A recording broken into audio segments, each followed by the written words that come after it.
It is day number 2, folks, and it is time for some amazing PUBG Mobile action for you guys. Welcome once again to the PUBG Mobile Pro League South Asia Championship 23 Spring Split. My name is Fixes. I'm joined along with Shadow, and yesterday we did cast the day number 1. It was amazing. We did see how all these teams, there were a few that had come with all the grit and determination to win. Few were struggling, of course, and we hope that they make a comeback tonight. But Shadow, before we have the show started, how are you feeling? I'm feeling super excited because on day number 2 is the most unpredictable day because teams have already tested the waters. They know how other teams are playing, where they are dropping, which rotations they are following. So day number 2, they can cut off the rotation. They can go for the very aggressive gameplay, especially the team sitting on the top. And day number 1 was exactly for Nepalese teams and Pakistani teams. Let's hope the Mongolian domination comes on day number 2. We would hope for the same as well, to be honest. And before that, let's take a quick look at the roadmap. As you can see, right, we've got 12 teams from the PMPL SA, and then we have 8 from the PMPL PK. All of them are going to be participating, so we've got 20 teams right now, out of which 16 head on the grand finals. Whoever gets to be the winner, they go to the PUBG Mobile World Invitational. Now that is something that's really cooking around the corner, and in a few days we will have that one name that goes on to represent SA. But as we move along to the overall ranking, a quick recap of how things kind of boiled out. Yesterday, MABETEX winning that last game, Chicken Dinner, established their spot right at the tippity top, followed up by DRS Gaming, who was quite consistent in the early stages. But towards the end, Shadow, we kind of felt that they were missing that spark. And talking about spark, Highvoltage DC has been great, considering how the performance was during the PMPL finals in the SA region. Yes, definitely. Highvoltage DC, they need to step up.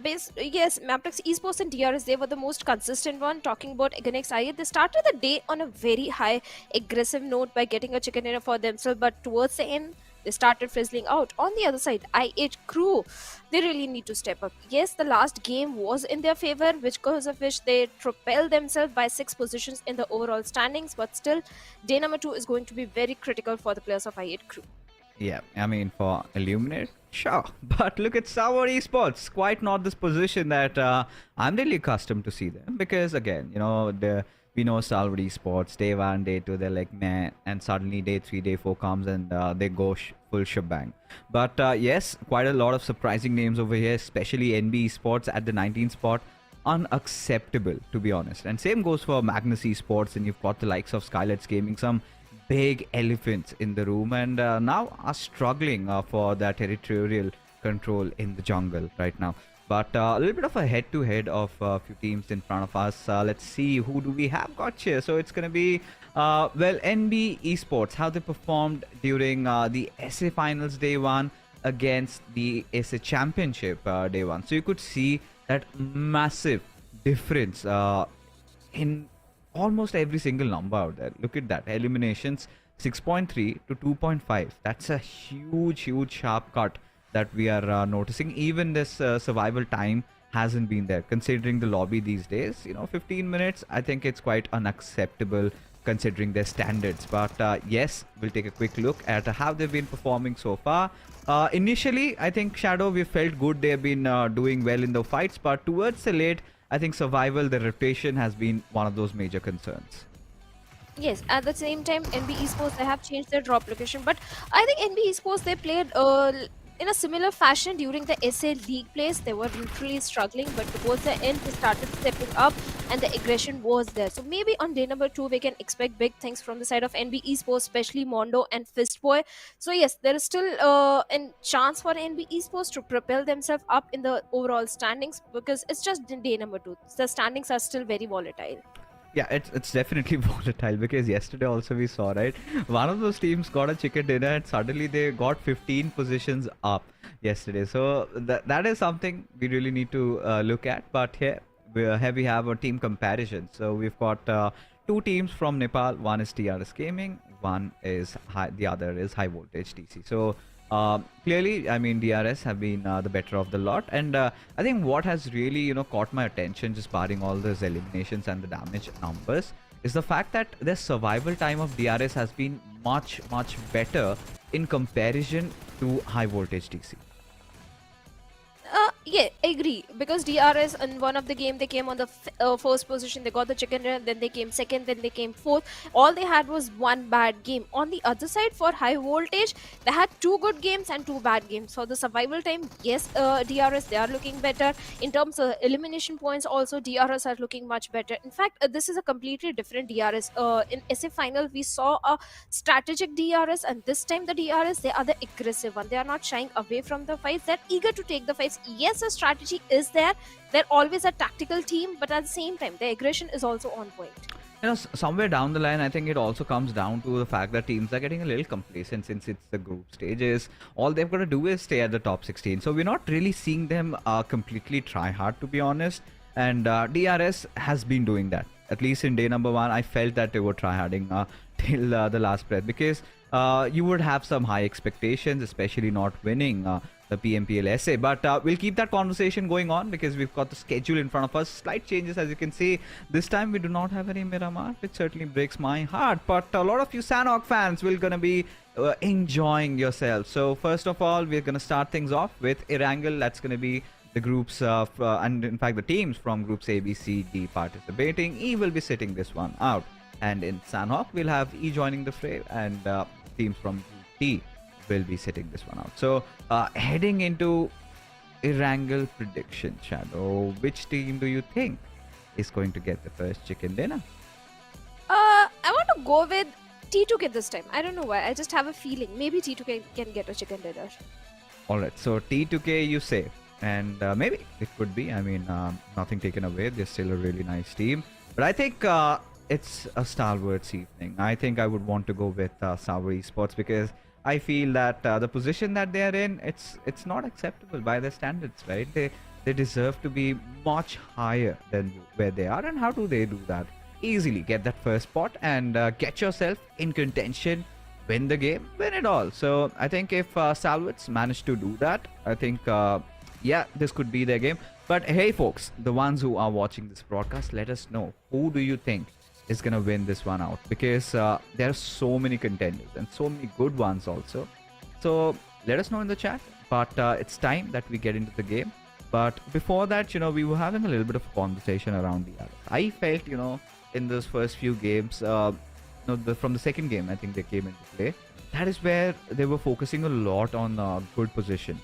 Right, once they had the right position, that is where they decided to, you know, strike, and they were third-partying a lot of teams. And like you said, you know, most of these teams yesterday we saw so many of those quicker fights being executed. Right, teams were kind of not hesitating, were not keeping a leash on them. You could see that teams were testing the waters, and that was the case with DRS also. But if you have to talk about, you know, some teams getting a little fickle, I really felt 7th Element was doing that. You know, they were going instantly head on for the fights, and suddenly they realized that, oh, we're surrounded by multiple teams. Yeah, 7th Element, it was not entirely a good day for them because the first 3 games which they played, not at all a good performance. They were not able to get those elimination points. At the same time, they were not able to get the placement points because yes, they were surrounded. The rotations were a problem for them. They were not able to find a good spot for themselves inside the circle. Yes, in the last game, they did manage to get good placement points by coming second, but only 3 eliminations. And just by placement points, I don't think they can survive in top 16. They need to be more consistent and more aggressive.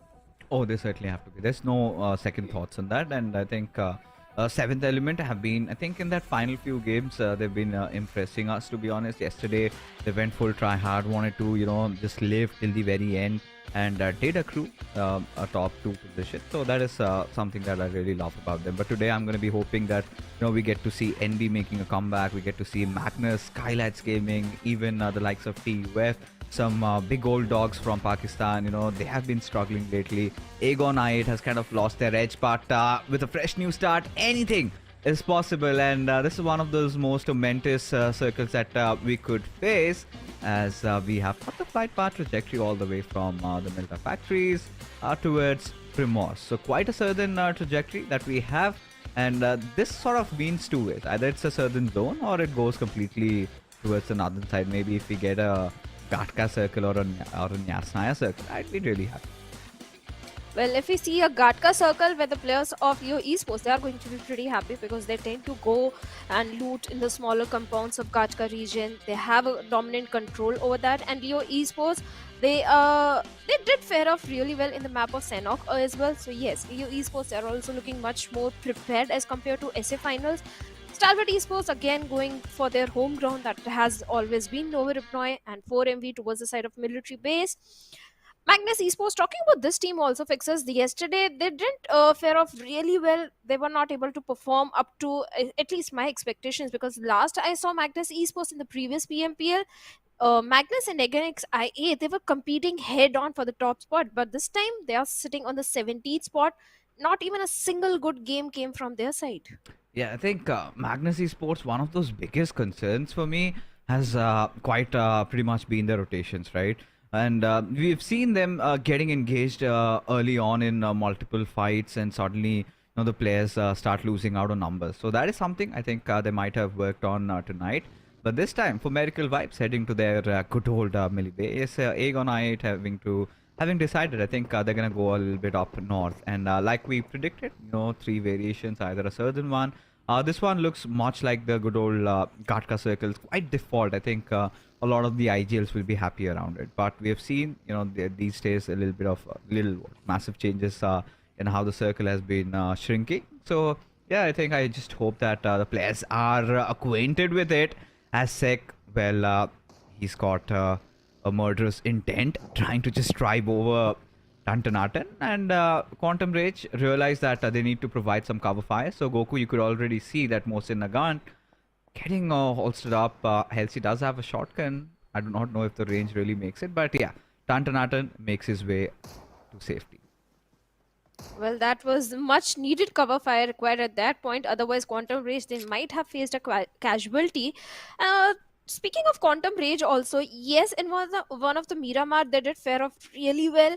But other than that, Quantum Rage was also not having a very good day. Yes, in the very first game, they were able to get 5 elimination points. Oh. What is happening? T2K with a vehicle run over onto the place of SKYLIGHTZ Gaming. SKYLIGHTZ already suffering a heavy casualty, and T2K are literally chasing the players. Mafia Ninja down to a sliver of HP. There is no chance T2K, they are going to spare the players of SKYLIGHTZ Gaming at this point. That's not happening. That's definitely not happening, especially after Mafia Ninja barely just surviving the sliver of HP. That is definitely, I'm gonna be hoping that T2K just chases it down the horizon there. But regardless, NB Esports, I think they've had a little bit of a tricky start, because we could see Sek did kind of delay some time around going after the players of Quantum Race. That did not happen. Eventually, Yasnai has been quite difficult to make it up to, and Mafia Ninja seems to be on quite an escapade, because at a point you would expect that somebody is gonna shoot him down, but the boy is still living. So T2K, at this point, they need to understand there is a certain line that they need not cross over here, because these are the early phases, right? Especially when you've got the circle around the western side. You want to get your loot done first, and then you want to consider your other measures, the other recourse that you're gonna take. But for now, you've got Quantum Rage and Illuminate Crew both beside each other, a little bit of a distance separating them. I think they're kind of quite aware of each other's presence, because pretty much they might have done all that research. So let's see how Illuminate Crew performs today. Illuminate Crew also, yesterday not a very good day for them, so yes, they also need to step up. Yesterday we saw too many drop collisions happening in the very first game, especially towards Yasnia, where SKYLIGHTZ Gaming and Quantum Rage were there. This time Quantum Rage, they had decided not to go towards Yasnia, rather loot around the vicinity of shelter, loot for the smaller compounds, and then go for the secondary loot. That is going to fare off really well. At least they are surviving this time, and SKYLIGHTZ Gaming, well, they are still struggling. But talking about I8, in one of the game, yes, they did manage to come on a decent placement, where they were eliminated by the players of MABETEX Esports and DRS, where Delta clutched against MABETEX. Yes, that was a good game for the players of I8. One Erangel. Other than that, the elimination points are all still a problem. In first game, they got single elimination. Second game, they got 0 elimination and were taken out pretty early in the game. Third game, they got 4 finishes, good placement points, but that is not enough. They really need to do much more bigger things. And Magnus Esports, talking about this team, well, they are in the city of Pochinki. That means they are pretty loaded. They have a good loot. Oh yeah, I mean, of course, every time you come to Pachinki, Magnus does that. But what do they do from there on is what has been the cause of concern for me, for them. And this is one of those circles I think where Magnus can really capitalize, especially even Leo. Considering I had a quick peek at the map feed, we could see that Leo, they are kind of taking over those main compounds of Gatka, and now Magnus, they're gonna be racing their way to maybe contest for it, or maybe decide to take some adjacent nearby compounds. But seventh element, quite stable, just around those sugar cube. In fact, just around those 12 packs, right? So the station over here, we can see the players of Raw from the far off Ray Claw. In fact, Raw had quite a disastrous start, but the best part about this team, what I loved, was their recovery was equally that better. And there were certain times when even they had to engage in some 4v4s. We could see the players being, being really good at their salting skills. So that is something that Raw has taken from yesterday. Today, what they need to focus on is a little bit more player placement points, and if they do so, I think they're really good to go. Yeah, but they need the secondary load. Look at Ashad. He's not having a helmet right now, not having too many medkits. So they need to find those resources. Yes, the players of Raw officials are in the close proximity, and seventh element, they're aware of it. So they're just letting the players pass by, not making any sound, not giving any sound cue to them. On the other side, Godless is also in a tricky spot. The players of Quantum Rage were there, and Godless, being the cheeky one, didn't give any sound cue, and with that bike is going to make a quick escape and regroup with his teammates. This is a problem that players sometimes face, especially during the first and the second day when they go for the smaller compound loot. There is a chance that an enemy can be present over there, so you have to be very cautious. And IHC, well, they survived as a 4-man, and now they're making the rotation from the side of Milta. There is a chance that they can still cross paths with the players of Quantum Rage, because both these teams, they are going for a parallel rotation. And let's see what happens. On the other side, towards farm also, there is a major cluster forming of the teams. So maybe we are heading for a potential 4v4 fight soon. Yeah, with IHC, this is a team that comes into fights, you love watching them. And suddenly, something really goes down south. I think so far there have been moments, there have been, I think, individual moments of glory. You could see Ziol making a few good plays. There has been a few moments where Demo has been making those good plays. But there have equally also been moments where he kind of tends to overstep a little bit. So if, all those things are fixed, I think IHC could also have, their name written in one of those chicken dinners. But for now, another concentric shrink that we witnessed. So Egan I8, they're in a really good position. Even I think the players from Raw have taken a nice spot. I think somebody needs to take over those jungle areas. I think that is something for Medical Vibes might be thinking, because yesterday in the final game of Erangel, if you remember, Shadow, that for Medical Vibes, till the very end, they did not even have a single elimination to their name. And towards the end, they just could not get inside the circle, were eventually perished from the face of Earth. But tonight, I think they have come with a fresh approach. And so far, they've been a little, how do you call it? They've been playing a little bit on the back foot, right? They've been not going, they're not exploding, rather, they're being very patient. I think this is something that we had been hoping from them. And this does come when you've got that little bit of experience kicking in, that maturity. But now Stalwarts and IHC, I think they are locking horns against each other, which we really want to see what's going on, because most of the players are in the vehicles, a lot of shots are being taken, and definitely not the airdrop is something that I want to witness. But regardless, T2K, they've gotten a single finish over the players of SKYLIGHTZ Gaming, and that has so far been the case over here. We haven't seen even a single fight ever since then, just a few shots being fired, and that was pretty much it. Oh, looks like the players heard you. Stalwart Esports and Seventh Element, they are locking horns with each other, where IHC is also in the close proximity. But Seventh Element, they have to go for the rescue mission onto the fallen comrade. And looks like IHC, they are in no mood to pick up a fight at this point, where 16 teams are still in the lobby. That's a good decision. All the teams, they are being a little cautious this time. They don't want to show over aggression right now. But Stalwart Esports, from that fight, they are approaching towards Seventh Element, and T24 still bleeding. There is no revival coming in, and Action with the grenade is looking for some action, trying to take down Ashad over there. Yes, the smokes are down for Ashad, but they won't help him out because he's all by himself. Tokosaurus is also there. Divine is way too far away from his teammates, going for a flank, and Tops is aware of his position. So Stalwart Esports, they are having an upper hand in this fight, but perfect grenade comes and takes Tokosaurus down, and Action with the DBS gets a confirmation point as well. And now Seventh Element, they don't have the numbers, and Stalwarts, they are looking very strong right now.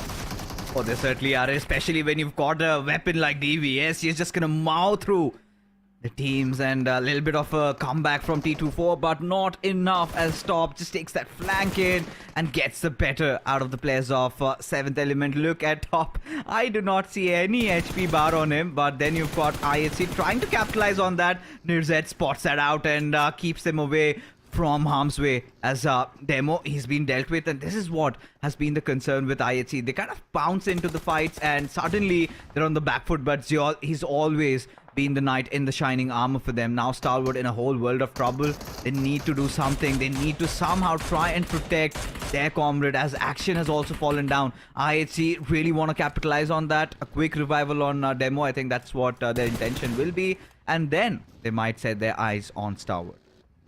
Oh, they can, but Stalwart Esports, they are having too much on their plate. Yes, Nirzet has already been eliminated, and Stalwart Esports, they are down to 3 men and picking fight on multiple fronts. They need to realize they have to isolate a fight at this point, especially when they are out in the open. The smokes are down, but can they help the players of Stalwart Esports? Because look at that. Yes, the trees are there for a little bit of the hard cover, but the trunk is not thick enough to provide much of a cover. And I see down to a sliver of HP, and Zeol with a vehicle is looking for one more knock on to Stalwart Esports player in a close frontal battle. Action's DBS stands taller, and Zeol has been taken down, and suddenly the tables have turned, and IHC, they're also in a backward situation. Stalwart Esports Tops has been taken down by IHC LX, and Stalwart Esports, what is happening? They have been eliminated. This is what happens when you pick fight on the multiple fronts.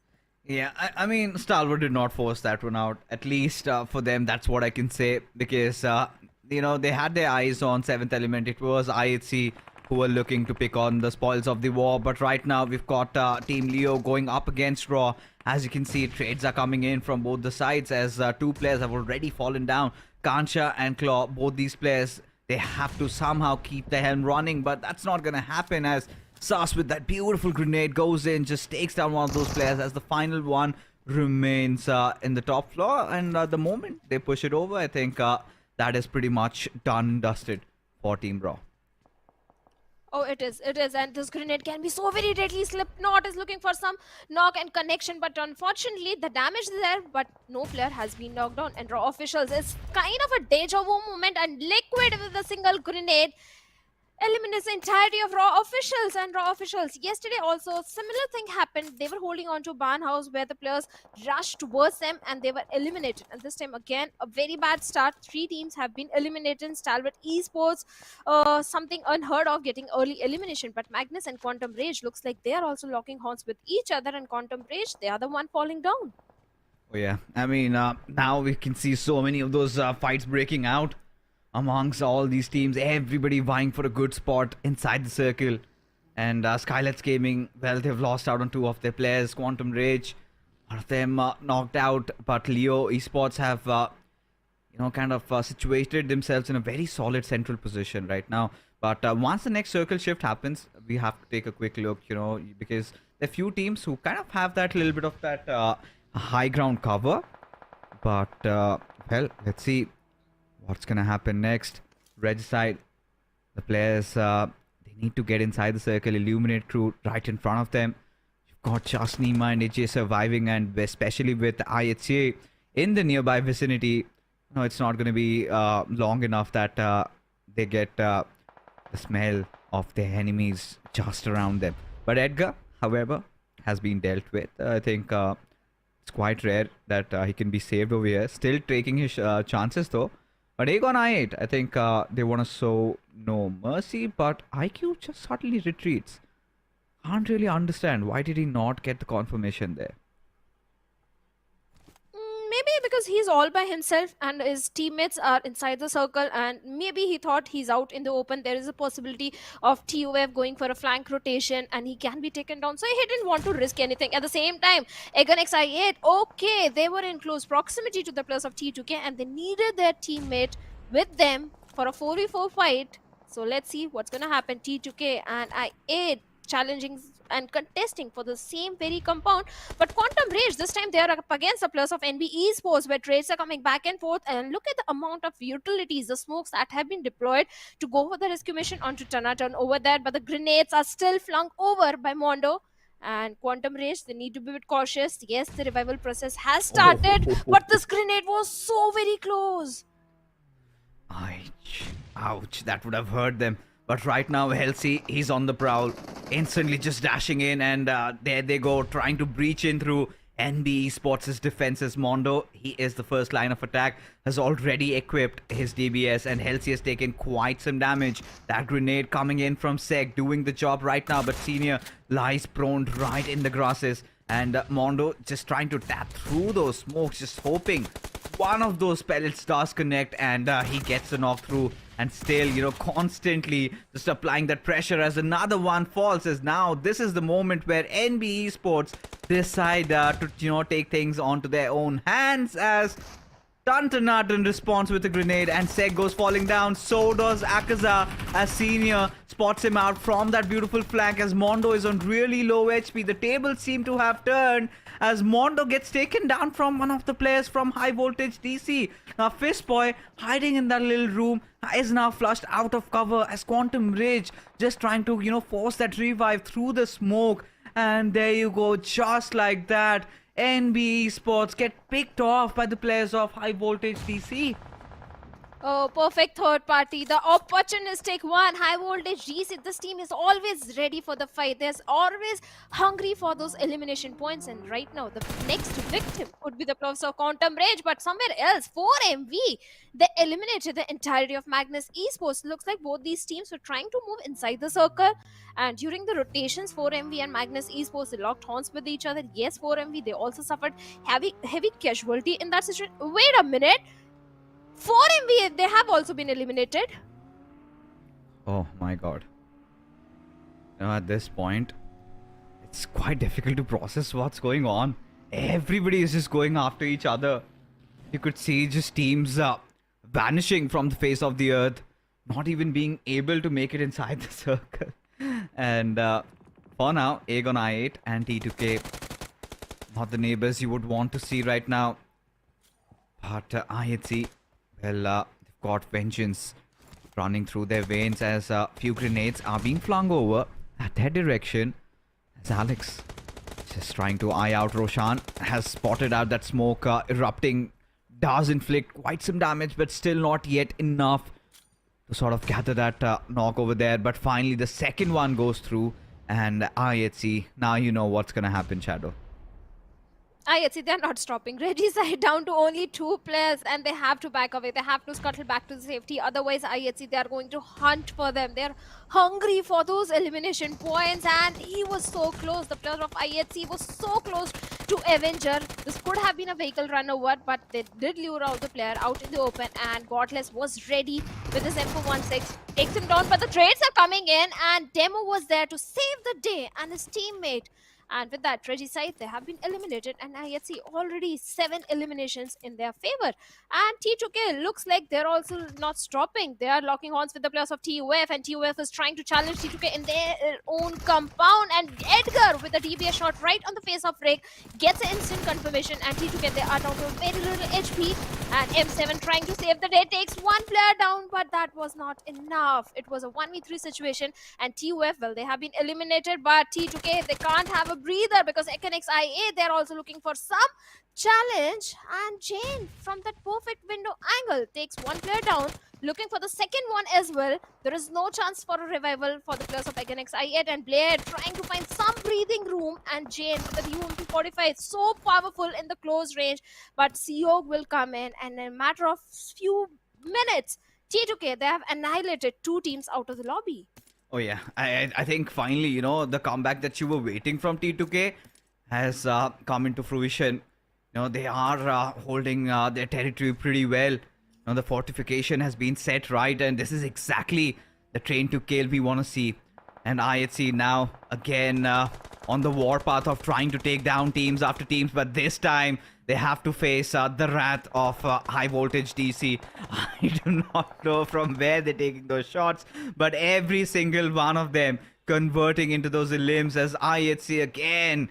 This time going heavy, going huge in terms of how many finish points that they have accrued, but still that position point marker is kind of missing. There you can see finally at the top left corner of your screen, Highvoltage DC having that high ground coverage to their favor, have managed to successfully deal with the players of IHC along with a little help coming in from Leo. Now how the circle is upon us, we can see Illuminate crew, they're at a really good position.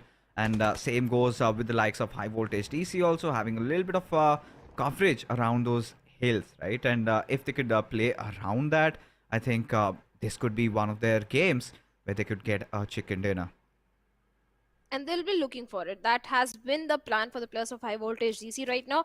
But even the players of Leo Esports, they are also faring really well. In SF final, they were struggling, but this time they're looking more confident, especially after the chicken dinner on yesterday in the map of Sanhok. This time, Leo Esports much confident in terms of the rotation, in terms of the compounds which they are holding, the patience which they are showing. Yes, the 5 eliminations are already in their pockets, and they can already go for more, but the circle has shifted away from them, so they again need to find a good spot for themselves inside the circle. That is going to be a bit challenging because on the periphery northern side we have Quantum Rage, then we have Highvoltage and T2K on the western and the eastern front, so it's not going to be easy for the players of Leo Esports to find a good potential spot for them. Maybe they can try and challenge the players of I8 crew and have a control of that compound, but I8 crew, well, looks like they are already prepared if that happens. I think for I2, like you said, they're going to be a little bit stationed for a moment over here, have no reason to leave the compounds because have some good cover to play around rather than just let the situation simmer down. They want to kind of wait, they're still inside the zone, want to see the other teams picking off fights against each other, because the only problem that I feel with Highvoltage DC right now is they are too much split apart from each other. They've got a lot of coverage, all right, but even if a single player gets taken down, that is where the trouble arises, right? They lose instant territorial control, which could be concerning for me, because T2K, they're also trying to close in. Cloud seems to have been spotted by Sus, and any single moment Sus might let loose of those bullets, and if Cloud gets picked off over there, I don't think there's a world that he could be saved. So at this point, pretty much, I think everybody is just laying down, waiting for somebody to get out a little bit in the open. But Malik could be the one creating all that difference, right? If he creates that flank angle, if he takes down the players, I think this could be a changing situation. But for now, right, Sas still trying to take those shots. In fact, Cloud realizes the threat that's in front of him. But a little bit of a silence right now, just few utils being exploded, and that's pretty much it, because apart from that, we're not witnessing anything else happening. I think everybody is kind of lying in wait for the next circle, and then they would replan their strategies of how to just enter in throughout the zone and pick their fights, because 5 teams remaining. Let's see who ends at the top. everyone is eyeing for that chicken dinner and 10 placement points so that they can rank themselves a bit higher in the standings. And that's why, like you said, there is a stalemate situation. Everybody is waiting for the next circle. Quantum Race still having the northern control in their hands. High Voltage, yes, they do have good terrains to work around with, a little bit of a small compound also, which they can hold on to, but they need to be a bit cautious about Quantum Rage, because yes, Quantum Rage can come from the backlines and try to do some damage towards them. At the same time, I had Crew, Woofus, with no helmet at all. I really hope he finds some armor, because one bullet to the head and I think he's done and dusted. They don't have too many resources also in their hands, not too many med kits or bandages to work around with. So I had Crew, eliminate Crew. I don't think they can engage in too many fights at this point.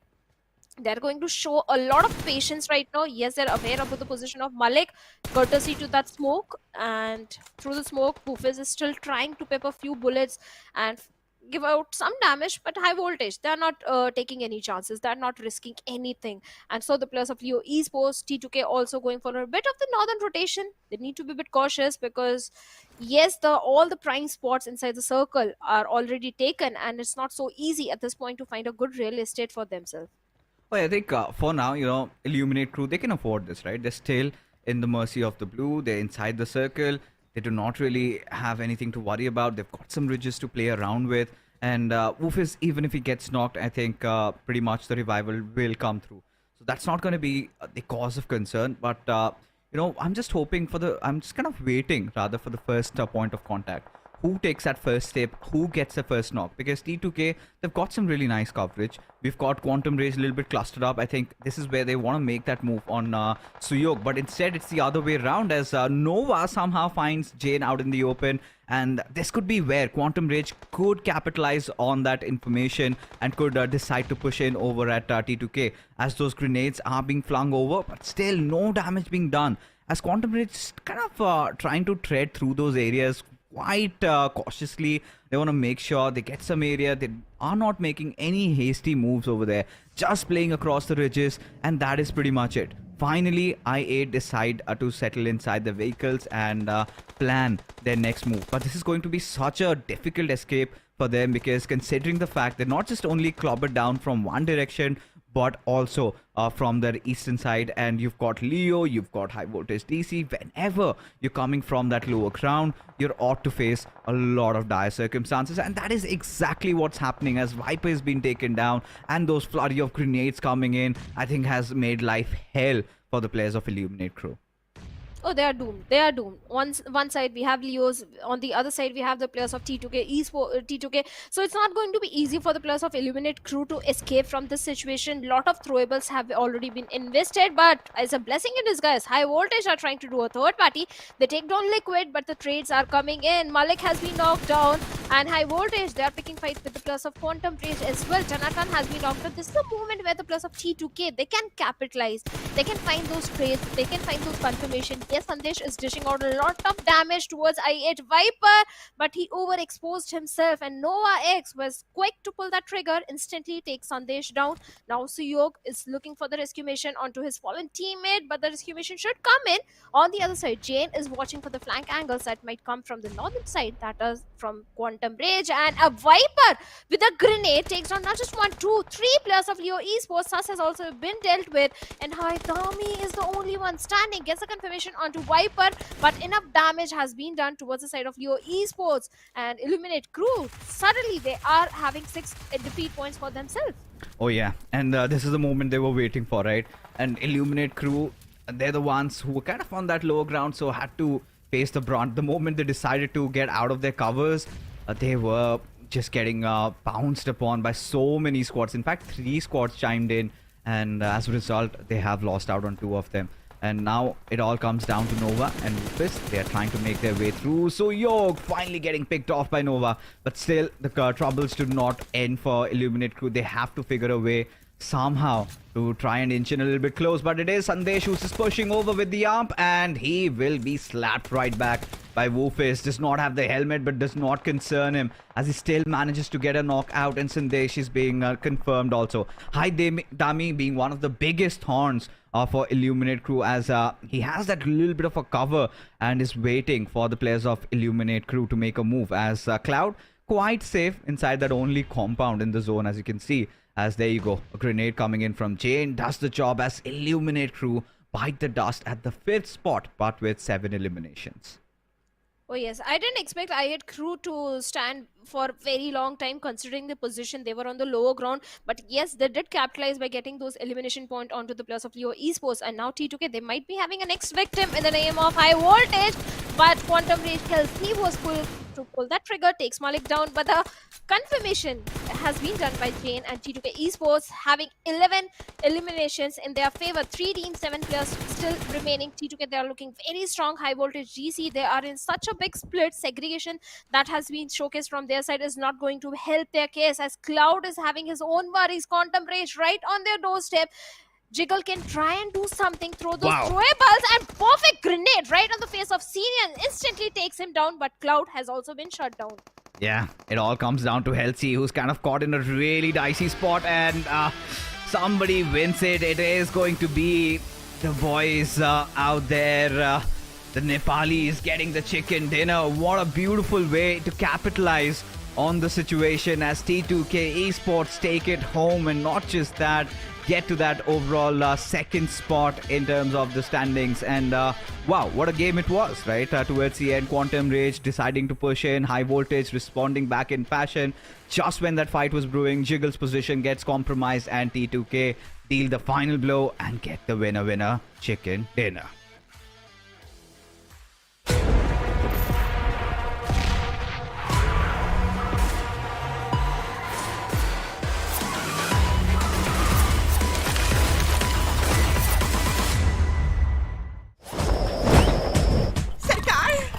दोस्त आपके लिए gift लाए हैंगे।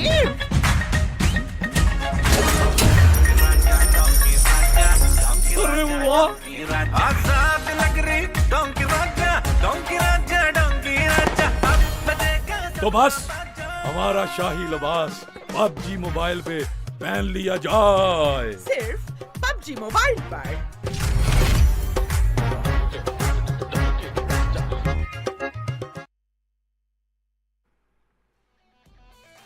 All right, what a match that was, Shadow, right? It came down to the wire. This was, again, one of those PUBG Mobile matches that I was longing to see, right? When you have all these teams playing strategically, nobody's just going in with blindfolds right on their eyes and just trying to take fights, right? It was quite methodical, quite, where teams were resorting to a lot of patience being exercised. Came down to the wire, but T2K, I think this is where I think you would be quite happy, because you were expecting them to come back tonight, and they did right now secure the spot in that second spot in terms of the overall rankings. Well, this is the same T2K we saw in the league plays during PMPL SA. Yes, in the finals they were missing, but Erangel has always been a very strong point for the players of T2K. And finally, I'm so very happy that they are stepping up in Erangel, because Sanhok has never been a very strong map for the players of T2K. So it's Erangel where they can capitalize. And this time they were engaging in so many fights. First, they pick off the players of SKYLIGHTZ Gaming, one player at the start of the game. Then they went ahead, eliminated the players of I8C, then I8 against I8 as well when they tried to challenge them in their compound. Then they went and did enough damage towards the side of Illuminate crew as well. Both the I8s, they became the victim for the players of T2K. And you know, to be honest, huge props to Highvoltage DC also inside this matchup, especially when they were taking quite a risky strategy, because they had such a huge spread, and despite that, they were in such good positions to provide cover fire. Especially you could see that when Quantum Rage decided to knock on Cloud's doors, and suddenly you could see Jiggle providing that essential cover fire. What essentially they did was they kind of forced Cloud out to come towards the right hand side, especially where the direction that Jiggle could have actually given him that cover, and they did exactly the same. And Jiggle just lobs a grenade, and one of the players of Quantum Rage gets picked off. The other one is already knocked out, and then there was just one remaining. T2K come in and they do the rest, and eventually also managed to take down Jiggle in the process. Did not have a lot of HP, but yes, the MVP in front of us, none other than Jane. And there you can see 815 points of damage, 6 eliminations already, and 297 points of healing done. And T2K pretty much had a picture perfect game. I think with the way how they were taking every single decisions, where we could really see that there was moments where they were looking a little bit flustered up when Sandesh made that push. He wanted to create that southern area, but despite that, I think these boys did hold themselves off really well. At the same time, Jane and Sandesh, they have been the veteran players from the Nepal region sticking together since a very long time. The synergy between the players of T2K has been built over the time, and that is being showcased in the gameplay as well. But Malik from the side of Highvoltage, he also did a lot of damage, getting 5 elimination. The way he was able to pin down the players of Eliminate Crew, fantastic plays coming from his side as well. Even Cloud also in the final moment, yes, he was forced to come out of the compound. Otherwise, Highvoltage, they were looking very strong. They had the majority of the control of the real estate. They were controlling the entire circle. They were aware of the position of so many opponent teams. It's just T2K that became an ugly thorn for them. Oh yeah, I mean T2K making the right moves at the right time. But a quick look at the match summary, as you can see, it's mostly T2K, the players, and then you've got even the boys from Leo Esports, especially Sus with the highest assists. I think I wouldn't be surprised. I felt like he'd done some decent amount of damage, but I think Leo Esports held themselves off really well. I mean, the match started, suddenly you could see IHC just exploding again, capitalizing on the situation where Stalwarts had just won a fight, took them down. And even for Stalwarts, the struggle is quite real. For medical vibes also, you could see them trying to, just play under pressure, trying to play a little bit of those for those position points. But there has been so rare instances where they could safely get themselves inside the circle. And tonight has also been one of those cases. Highvoltage DC, there you can see right at the second spot with T2K getting 23 points out of this game, courtesy to those 13 eliminations. Then you have Illuminate Crew, despite that lower ground, they still fought till the very end, and Leo getting that 4th spot for them. Again, Aegon I8, not the kind of a performance you would expect, and the same goes for NB Esports also. I mean, Highvoltage DC literally ruined the party. Oh yes, they did. They definitely did. But the position which 4ME, Stalwart Esports, Magnus, they finished this time, it's very disappointing. I expect big things from these 3 teams. 4ME having 4 eliminations. Yes, they are getting the points, but we expect more bigger things from team like 4ME and Stalwart Esports. Even Magnus Esports having 3 elimination. TUF, well, they were out in the open, and that was not a good position to pick up a fight. SKYLIGHTZ Gaming, well, they had a very bad start when they lost 1 player by the players of T2K, and they were down to 3-man army, and later some other team, I think it was Quantum Rage, that picked off the remaining players of SKYLIGHTZ Gaming. So yes, SKYLIGHTZ Gaming, they also need to spread their wings, get those elimination and the placement points, because again, yes, in the SA finals they did step up, but again this time they are struggling. Yeah, I think even in that previous fight, you got a feel for Stalwart quite they could not really enjoy themselves after winning that fight against 7th Element. IHC just comes out of nowhere. But this is where I really felt that Illuminate Crew in that standoff were pretty good. But these were those final few moments where you could see, Halsey just getting taken down, and then the final confirmation comes in. And quick look at the overall rankings. Highvoltage DC have taken that first spot back again at 56 points. Have been quite consistent so far. Had gotten a chicken dinner yesterday also, and just missed out on this one. But T2K making their way through, as MABETEX now have been reduced to that 3rd spot. But it's all right, because in the next map they're going to be coming back in along with DRS Gaming. So that's going to be interesting to see how they perform. But Leo Esports has been quite the surprise over here, staying at the 5th position. Oh yes, they are sitting on the 5th. Leo Esports, I think they are doing fairly well as compared to SA finals. Yes, they are performing really well, and if they keep up the same consistency, I think they can remain in the top 5. But looking at the bottom of the overall ranking, that is where the main shockers are. Magnus Esports is sitting on the 15th spot. Yes, they have managed to propel themselves by 2 position points, but that is not enough. They need to be in the top 5. SKYLIGHTZ Gaming also sitting on the 16th spot. Raw Officials this time also they didn't had a very good game. They were taken out pretty early, I think on the 15th or the 14th spot, with only few points to their name. Raw Official, they need to focus on the placement points as well, because elimination points they are getting. Same for the case of Magnus Esports and SKYLIGHTZ. They are getting those elimination points. It's just a survival game they are not able to play. Yeah, a lot of these teams are facing quite some problems with their rotations, and it's gonna get worse in Sanhok, right? The next map coming up for you guys, where we will have teams from Group E coming in and teams from Group D sitting it out. So Train to Kill, after that little bit of a chicken dinner that they managed to get. They're gonna rest for a little bit as SKYLIGHTZ Gaming, Regicide, and Magnus also will be sitting it out. But coming back, will be DRS Gaming, MABETEX, 3x, and 52 Esports making their way through. So, of course, you have a lot of expectations building up from 52 Esports, especially when it comes down to a map like Sanhok. We could see them playing really well in terms of the position points that they were taking. Choto has been quite a revelation for me. I think his first PMPL is a championship, and he's been doing pretty well. But coming back, it's time. We're tied up. So, Bhavna, predictions time. What do you think? Who's gonna win? Leo Esports, because they got a chicken dinner yesterday in the map of Sanhok. So yeah, I think they can get it again. Leo Esports. So for you, it's gonna be Leo Esports. Somewhere down the line, I kind of feel some high voltage running through my veins, and I feel it's gonna be Highvoltage DC for me. The way these guys are charged up, the way they're playing, the risk they're taking, somehow they're making it work. I feel they've got what it takes to win a game in Sanhok, provided that the circles move towards the west. And if that happens, then it's a-okay. But yes, we made our predictions. You can make yours also. You can let us know in the chat.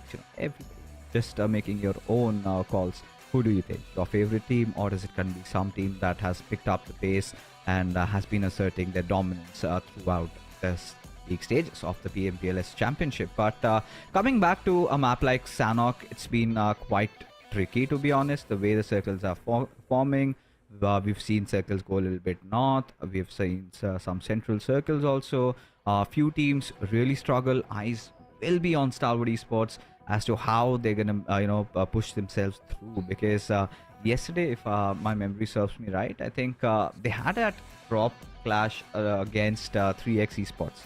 Yeah, I guess so. Yeah, around boot camp, and they lost out on one of their players. So I'm kind of rather interested to see if that's going to be a similar. There's going to be a similar occurrence like that even today. well, 3x Esports, talking about them, they really need to go back to the drawing board and figure out what's happening wrong.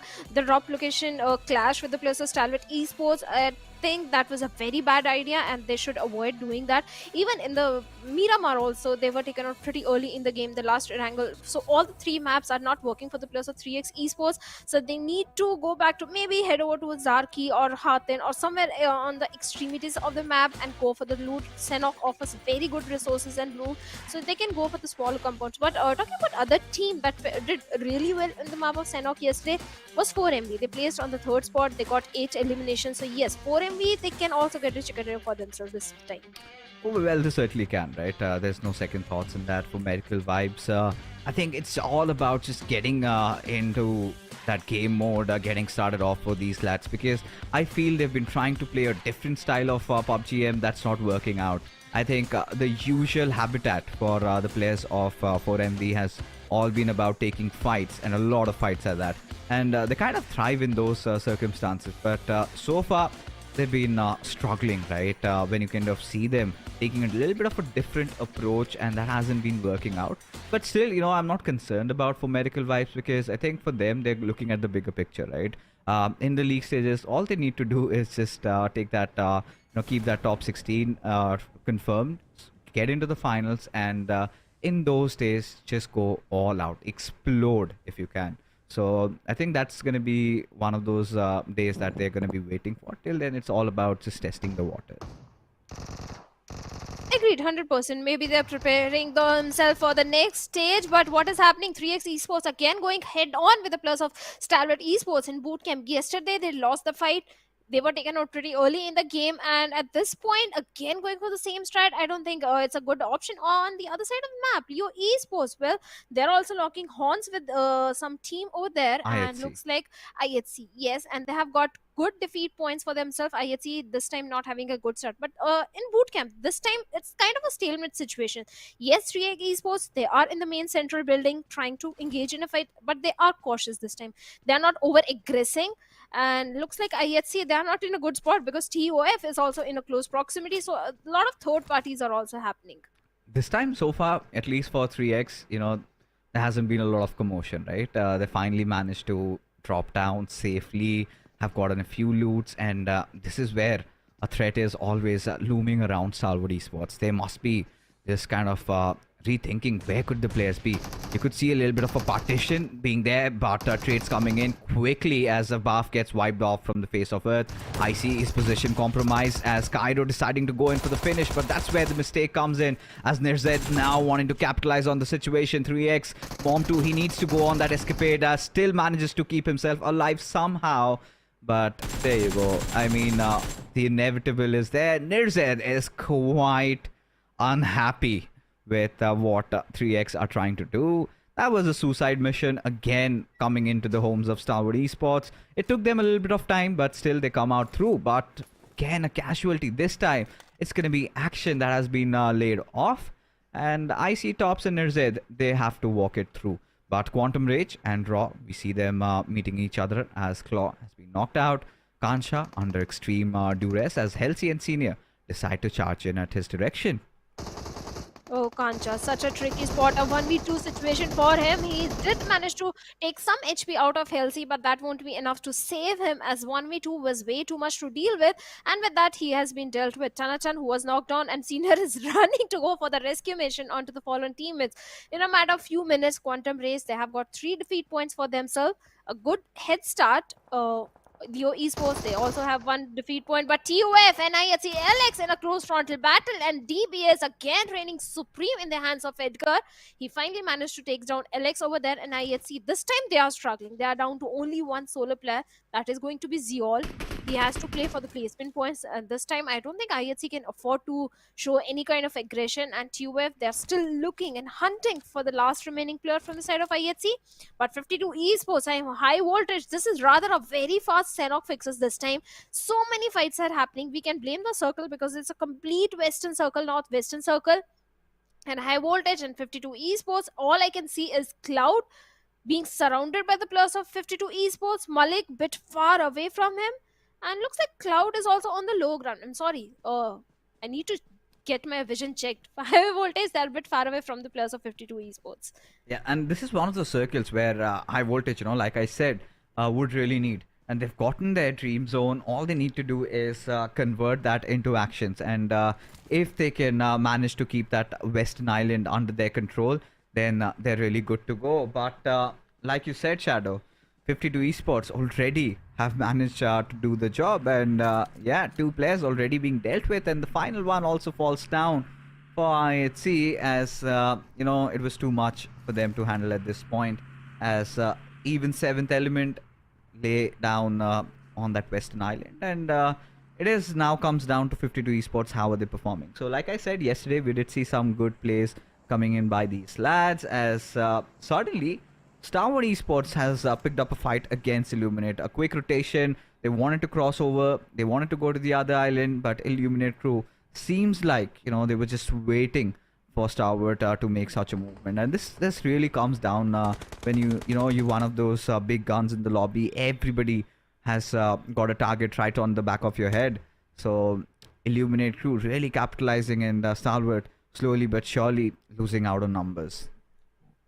Oh, Stalwarts, they are going to be angry. They are very angry. This drop location collision happening with the players of 3x Esports is not going to favor either of them. We saw a similar thing happening in the league plays as well, where Elementrix and 4MV, they had a rivalry brewing up between them, and every single time Elementrix, they used to have a bridge block for the players of 4MV. In the end, 4MV, they qualified for the finals, and Elementrix, for them, it costed them a slot for the finals. They didn't qualify. Same thing can happen with the players of 3x Esports. So 3x, they need to look at the bigger picture, because you have to qualify for the finals, you have to contest for the championship title as well. So this rivalry is not going to help the case of 3x Esports. Stalwart Esports, they're a strong team. They can win those fights, they can change the rotation, they can do multiple things. But for 3x, I'm concerned. And NIRZ this time, 4 defeat points, but a solo player remaining. What can he do in this situation? Yes, he does have too many first states, can afford to go for late rotations as well, but sooner or later he'll be taken down. I really want to understand this little bit of a rivalry that 3x are trying to pick off, because they're kind of sabotaging their own mission, because you try to go against Stalwart in bootcamp itself, this is where eyebrows are going to be raised. I mean, of course, if you want to fight Stalwart, what you got to do is at least try dropping off at those warehouses, right? Try to block their rotation, try to make things worse, because when you are drop clashing with Stalwart, who has been dropping at bootcamp ever since, they've been playing PUBG Mobile on a competitive stage, this is where you do not try to fight your enemy in their own territory. Rather, try to kind of cut off their rotations, do something like Illuminate Crew did, right? That is where you would have that element of surprise, but instead, they're kind of going on that suicide mission, which is not really sensible at this point, especially considering where they are in terms of their overall standings, right? They also have to ensure they get into that top 16, they qualify for the finals, because by every passing days you kind of play 4 games. So this is where I think I'm getting a little concerned for these lads. But yes, coming back into this particular scenario, Highvoltage DC still have 2 of their players alive. That's going to be Cloud and Malik, but 52 Esports lie to be a huge thorn in their path, where 7th Element decide to just kind of establish a blockade around that southern bridge connecting that western island. So that is where I think a few teams like For Medical Vibes are going to face a little bit of a trouble getting through. But Leo Esports deciding to go for the climb, as DRS are waiting for them. And along with that, you've got, look at Hassan. He might have all that vision going in for himself. Oh yes, he does. Haidami, he has to go for the revival onto his fallen teammates, and I'm rather liking what the players of NB Esports are doing. They're going for the northern route. They can have the control of the Hathin and try and potentially dominate from the northern front, because on the northern side, it's only NB Esports. So yes, they are in a good spot as long as they don't overcommit into a fight. They don't overextend. But right now, DRS, they are in a better position. They do have a good compound, and we have even the plus of Highvoltage DC in the close proximity. So there is a chance of a third party also happening, because hey, it's the stage 2 circle. We have 13 teams. There is a very high chance that there can be a probability of third party happening. And DRS, the good thing is they are not overcommitting. They are aware that there is a team on the lower ground. There are the players of Leo Esports. So instead of overcommitting, they're just waiting patiently and trying to find a player out in the open and capitalize on that moment. They're just guarding their own compound. This is what I like about DRS. They never overcommit in any fight. Yeah, and that has sort of led them through so many accolades, right? Do something that no Nepali team has come close to achieve, right? Not just in Nepal, but also the pride of South Asia. Came second this time in the PMGC, and that nobody's gonna forget. Nobody can take away from them. But now, look at Nirzed. He's being hunted. Thor, Edgar, Joker, everybody just trying to surround him like hungry piranhas in the ocean. And Nirzed, well, what does he do? Just lies in waiting. Now waits for somebody to make that mistake. Maybe they're kind of unaware of Nirzed. They're just making sure they get through, collect or salvage whatever remains in bootcamp, and they're gonna let him pass. And at this point, Nirzed is not in the situation where he could just try to pick a fight from the backlines, right? At the very maximum, he can take a few shots, knock down a few players, but can he get that confirmation? Because I'm pretty sure Thor has spotted him out. Joker knows exactly where he is, and Nirzed needs to change his position. He has to reposition. He's at the brunt of the blue. He can't afford to pick up a 1v3 fight right at this point with the players of TUA, but still he is picking that fight. He has managed to take down one player, but no use. Easy rescue mission is coming in. He's stopping the players of TUA from making those rotations, but will he benefit from it? I doubt, because he has to move inside the circle. He has to focus on his own rotation as well. Yes, he does have 8 first aids to help him out in this situation, but still, it's a dicey game that he's playing right now. 4 defeat points already in their favor, and Thor, first glimpse comes in, and Nirzed takes hefty HP out of him. He almost has been taken down, and by the play zone. The play zone will come into the picture, and Thor goes down. Oh my goodness. He's kind of a pain in the back for the players of TUF over there. Did not really see him coming, did they? But this is where, Nirzed knows that him getting inside the circle, that's not gonna happen. It's so difficult to achieve. But Aegon I8, well, they are like a fish in a barrel, because pretty much nowhere to run or hide. And for medical vibes, they're giving a taste of their own medicine as Apex. and Tantanatan in real close proximity to each other. But is Tantanatan aware of the attrition made by Tantanatan over here? The moment Apex just comes out of his cover, just takes those few shots, because now, there you go, he realized one of their players has been taken down. The second one will also follow suit. As for Miracle Vibes, this is the for Miracle Vibes that, I was sort of waiting to see. One by one, they are picking up the pieces. They are being the assassins over here, trying to find different various angles, constantly thwarting the players of Quantum Rage to kind of have that panic set in. Just imagine, just kind of think from where is for Miracle Vibes gonna attack. And this is where Goku, he needs to unleash his Super Saiyan mode. This is the right time, because Apex, he does not seem to stop at anything at all. He wants to make sure he gets all these finishes to his name, as one of them already goes falling down. Now Goku decides to go a little aggressive right on the chase, but Apex seems to have a little bit of an idea of where Goku might be, considering from the direction of those grenades coming in. But Apex takes the higher road, decides that now is the time where it's better that he gets inside the circle and then picks a fight against them next.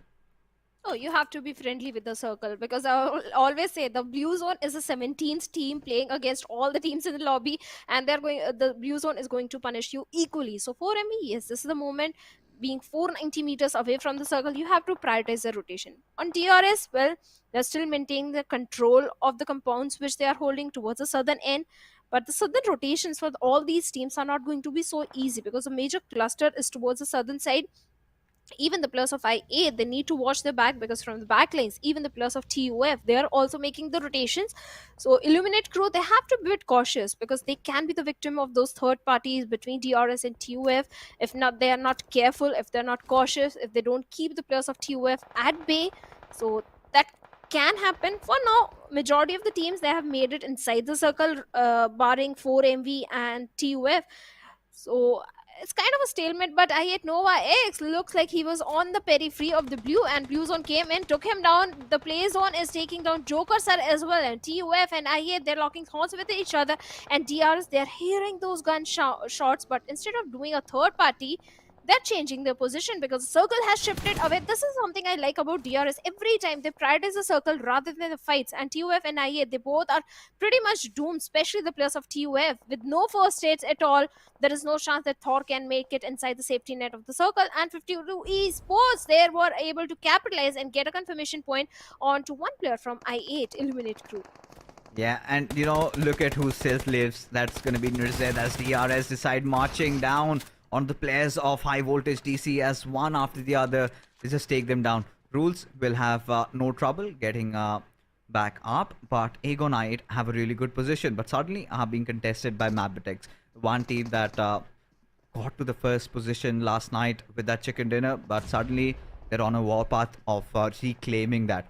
Blade, he certainly has to hold himself off. Wally, Baron, Leo, all in front of him.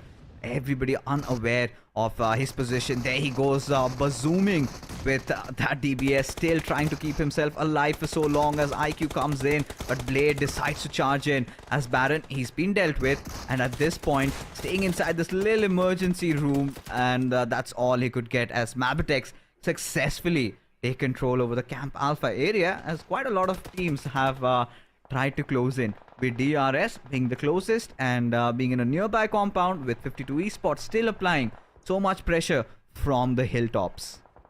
Oh, they certainly are. They have a lot of vision. They have a lot of information on the teams present on the lower ground. So they can try and pick off individual players and capitalize on those knocks, convert them to the elimination point. 3 eliminations already in their favor. Even the circle is favoring them. So yes, they can do something, but 52 Joker, I think he exposed himself to the players of DRS, and Gyante was quick to pull that trigger. Instant confirmation coming in, and now 52, they have been reduced to 3-man army. They have information onto the players of 4MV, and 4MV, they have no idea. And Chotu with that M416 takes hefty HP out of Refuse, goes for a reload. That is going to buy some time for Refuse to find a good cover for himself. His life has been spared, and now 4MV, they are aware of the position of 52 Esports. They are going to be very cautious, and this next circle shift is going to be so very critical. MABETEX in the epicenter right now. Whoa. I felt for a moment he spot him out. I felt he was kind of lying and hiding. But regardless, let's see what are the players of 52 Esports up to. Jallad. I think 52 Esports so far, they've been quite successful in those Sanhok games. But look at Cloud. You know, the whole lonesome player surviving as Akazak goes after the players of 7th Element. Ashad has been dealt with. 7th Element is one of those other teams that had dropped off at the Western Island. They were looking really good till the point NB Esports comes in. And NB Esports, they make their way from that northern bridge. They carve their path, and now in real close proximities, they need to enter inside the circle somehow as Jallad decides to strike in on the players of DRS as Killer Whitey making sure he's got some preemptive nets being cooked out of which they receive some early success as Rules has been dealt with by Hassan. But Killer, he has to keep the fight going, and Gyante will land that final blow. And that being said, 52 Esports, they are turned into dust as DRS Gaming did lose out on a couple of players, but still managed to sort of live for a few more seconds.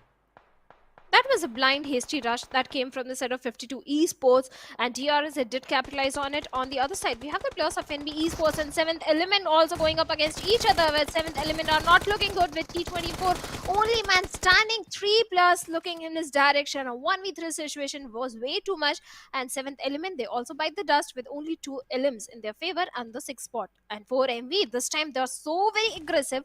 11 defeat points already in their favor, and they do have a very good compound to hold on to. They're aware about the players of MABETEX Esports presence in the similar compounds, and even DRS, they're also trying to inch closer, and 4MV refuse, keeping a close eye in their direction. So DRS, they need to be a bit cautious. If they come in the vicinity, maybe 4MV is ready to pounce and strike and take down few more players from their side. Right now, you know, how this circle's really panned out. Seems like it's a MABETEX dinner written all over it. Unless and until they kind of mess it up. But huge props to Nirzed, man. I mean, imagine Shadow right from the very beginning. He lost out on 3 of his teammates. Made life worse for TUF. Kind of denied their entry inside the circle. And he somehow makes it to top 5. I think, you know, whenever the name Stalwart comes up, you've got those 2 big names, right? Top and Action. And at a certain point, you felt like, how is Nirzed going to find his footing?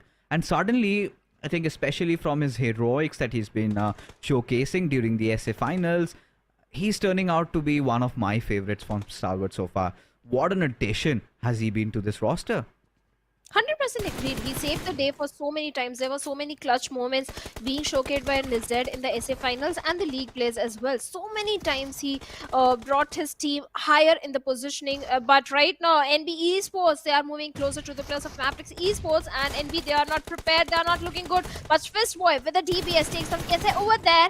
At the same time, Mondo fights Nirzed and Stalwart Esports, well, they have been eliminated. NB Esports picking fight on the multiple fronts. MABETEX, they are not able to stand tall in front of them. Already lost 1 player, and this grenade can be very deadly if lobbed to the perfection, but that won't happen. On the other side, in a retaliation grenade, Fistboy's HP has been taken down, and now NB Esports, they are forced to move a little back.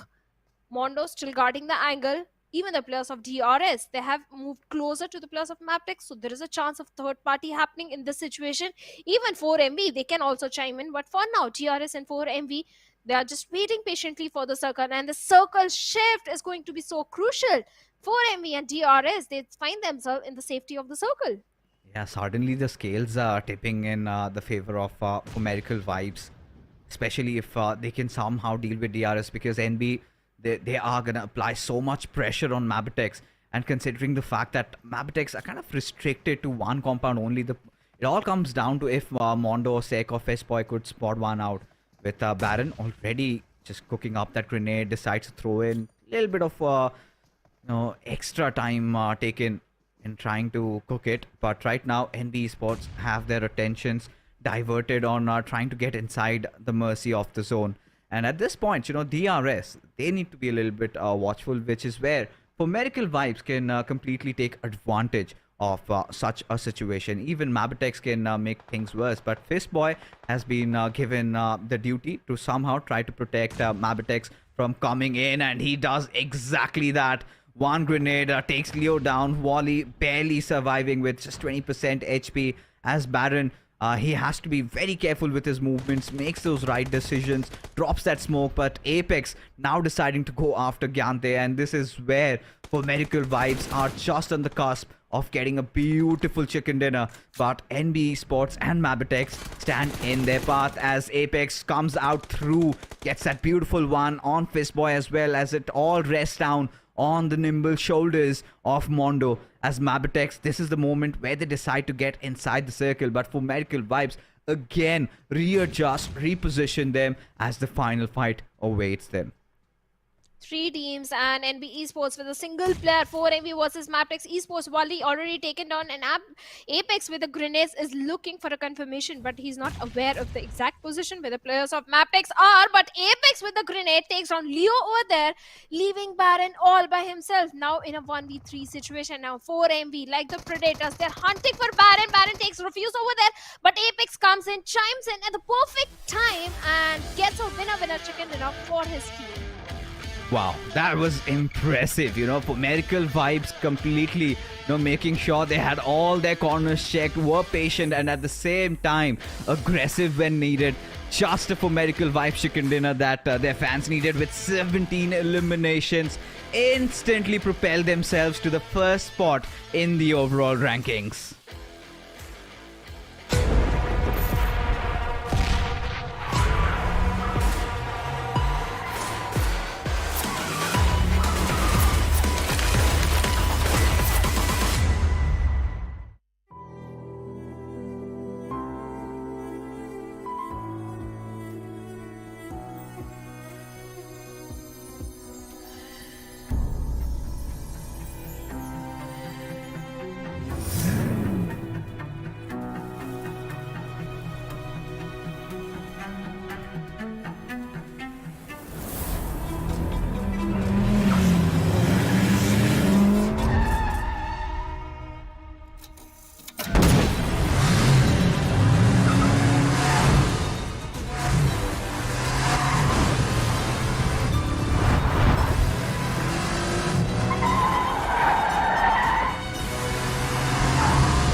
Well, I could see Bogari there, and reminds me one of his creators. I'm not gonna name him, but regardless, coming back to this game, a beautiful winner chicken dinner for Medical Vibes, and this is exactly, I think, what the fans were waiting for, and what a well calculated one at that, Shadow, because every single thing they did had some purpose, and the way they got in from that southern side, just trying to carve their way, dig their way through, and yes, a beautiful one. Every single player just outshining, and 17 eliminations, that's huge. Oh, that's huge. That's huge. Because they were coming from the southern side. So many rotations were coming in. So they capitalized on every single fight which they were taking, which they were picking the players. Even the final few moments also, where DRS, they were trying to pick fight with the players of NB Esports, 4MV. They came in, they took down Gyante over there, got one more elimination point. Then NB Esports, enough damage was done on their side, leaving only one man standing. MABETEX Esports, perfect grenades that was coming from the side of 4MV. I have to say, Dog was the man who always had that golden hand with those grenades, but this time for him, the entire team is looking so very precise with the throwables. The way they are using, they took the entirety of MABETEX Esports just by throwables, except by Baron. Yeah, I think for MABETEX, it was such a rough spot to be in, because one, they had their positions compromised, so for Medical Vibes knew that they would be coming through those compounds, and it's better to use those utils that they have at their disposal, and that's what they did, right? Apex being the Apex Predator in the lobby, 9 eliminations for this lad, and it was time that he starts stepping up, right? Especially when you've got such heavy hitters in a squad like for Medical Vibes. You could not keep them leashed for long, and finally the demons have come in and established the dominion over the SA entirety of the region, right? So 9 eliminations, 854 points of damage. I think it was a perfect game for the lads of Medical Vibes, but for NB Esports also, I have to give them the props, because they also had a really tough game and still managed to come through into the top 3. Oh yes, NB Esports. I have to give it to the rotation. They're coming from the northern side. Even the players of MABETEX Esports were also coming from the northern side, but MABETEX was the faster one, getting the control of this Camp Alpha compounds. NB Esports, yes, they were a little slow in the rotation, but a very good gameplay from their side, especially Mondo and Fistboy. The way both these lads play, every single time they're able to create those openings, bring down the numbers of the opponent team. But entirely, it was the game for the players of 4MB in terms of the elimination which they were getting. Oh yeah, I think this game involved a lot of rotations, a lot of beautiful ones, and somewhere down the line, my heart goes out for Nirzed, right? The way he played throughout till the end, taking his team to that 5th spot. It takes a lot of cojones. But right now, taking a look at the match summary, it's 4 miracle vibes all over the place. Even for the lads of DRS, quite a consistent game. Just the way they would like it. But what I did not like was how Highvoltage DC crumbled, right? Especially when this was supposed to be their Circle 3 teams, like we said, right? 52 Esports, HVDC, and then you had 7th Element. 3 of these teams were in that Western Island, and none of them made it to the top 3. So this is where concerns arise. How well can you defend your territory? What decision you're making? As the match rankings are in front of us, 27 points for Miracle Vibes, one of the highest elimination chicken dinners. NB Esports getting that 2nd spot courtesy to those 6 elims, 11 points to their name. You've got DRS also, even MABETEX at that 4th spot, and Stalwart have managed to take that 5th, especially salvaging those 3 points towards the end. It started off with them taking down 3x, and then suddenly Illuminate Crew takes 2 of their players out, but Nirzed making things worse for TUF, because had he not taken those shots, maybe TUF could have had a better ending. Maybe, but at the same time, Illuminate Crew was also present over there. So TUF, they didn't had enough firsters in their hand. So yes, TUF, they were already doomed. They were not having enough resources in their hand. On the other side, the team that impressed was NB Esports, MABETEX Esports, and 4AV. This time they went for a late rotation. The moment they made it inside the circle, they were making sure their presence was felt. They were picking all the good fights, and now they have come on the top in the overall ranking with 62 points. MABETEX on the 2nd. MABETEX is one of the most consistent team we are seeing. Dana One also, they were very consistent. They just had one bad game today. Also, they are being the consistent one, 60 points. They're sitting on the 2nd spot. Highvoltage DC, they have faced a little downfall of 2 positions with 60 points, sitting on the 3rd spot. Yeah, I think the top 3 is pretty tight, right? Then you see DRS at the 4th spot with 53. Then again, it's kind of tight till T2K, right? 52. Then you have that huge margin of difference. But Stalwart still, they're kind of struggling. NB Sports have recovered quite a lot, getting that 7 positions boost there. And for Reg side, Magnus, we're going to see them come back in this one. But 3x Esports, big major concerns, right? Especially their decision making in trying to go and pick a fight against the lads of Stalwart. And especially, constantly as you keep on playing your games, every team has got 16, out of which we're almost down to 10 or 11 for these teams. So they really need to step up. It's high time now. As we head into the next match, it's going to be Erangel. This is where teams from Group C will be sitting this one out. So for Medical Vibes, IHC Esports, Aegon I8, 7th Element, we're not going to be seeing them in this one, where we have SKYLIGHTZ Gaming, Train to Kill, Regicide, and Magnus Esports making their way into the server. Oh yes, they are. They definitely are coming in. And with that, we have the dreaded question again, Fixes. The prediction. Production team is going to force us to make a prediction. So what do you think which team can get the chicken dinner in this one? All right, so you pulled the Fixes on me. You were the one taking the charge there, and well, you've put me under the spotlight. So considering, what we've been seeing, it looks like the Mongolians are starting to take over a little bit, especially what we witnessed in Sanhok, and have been enjoying NB Esports a lot tonight. So for me, I think I want to go with NB, but for you, Shadow?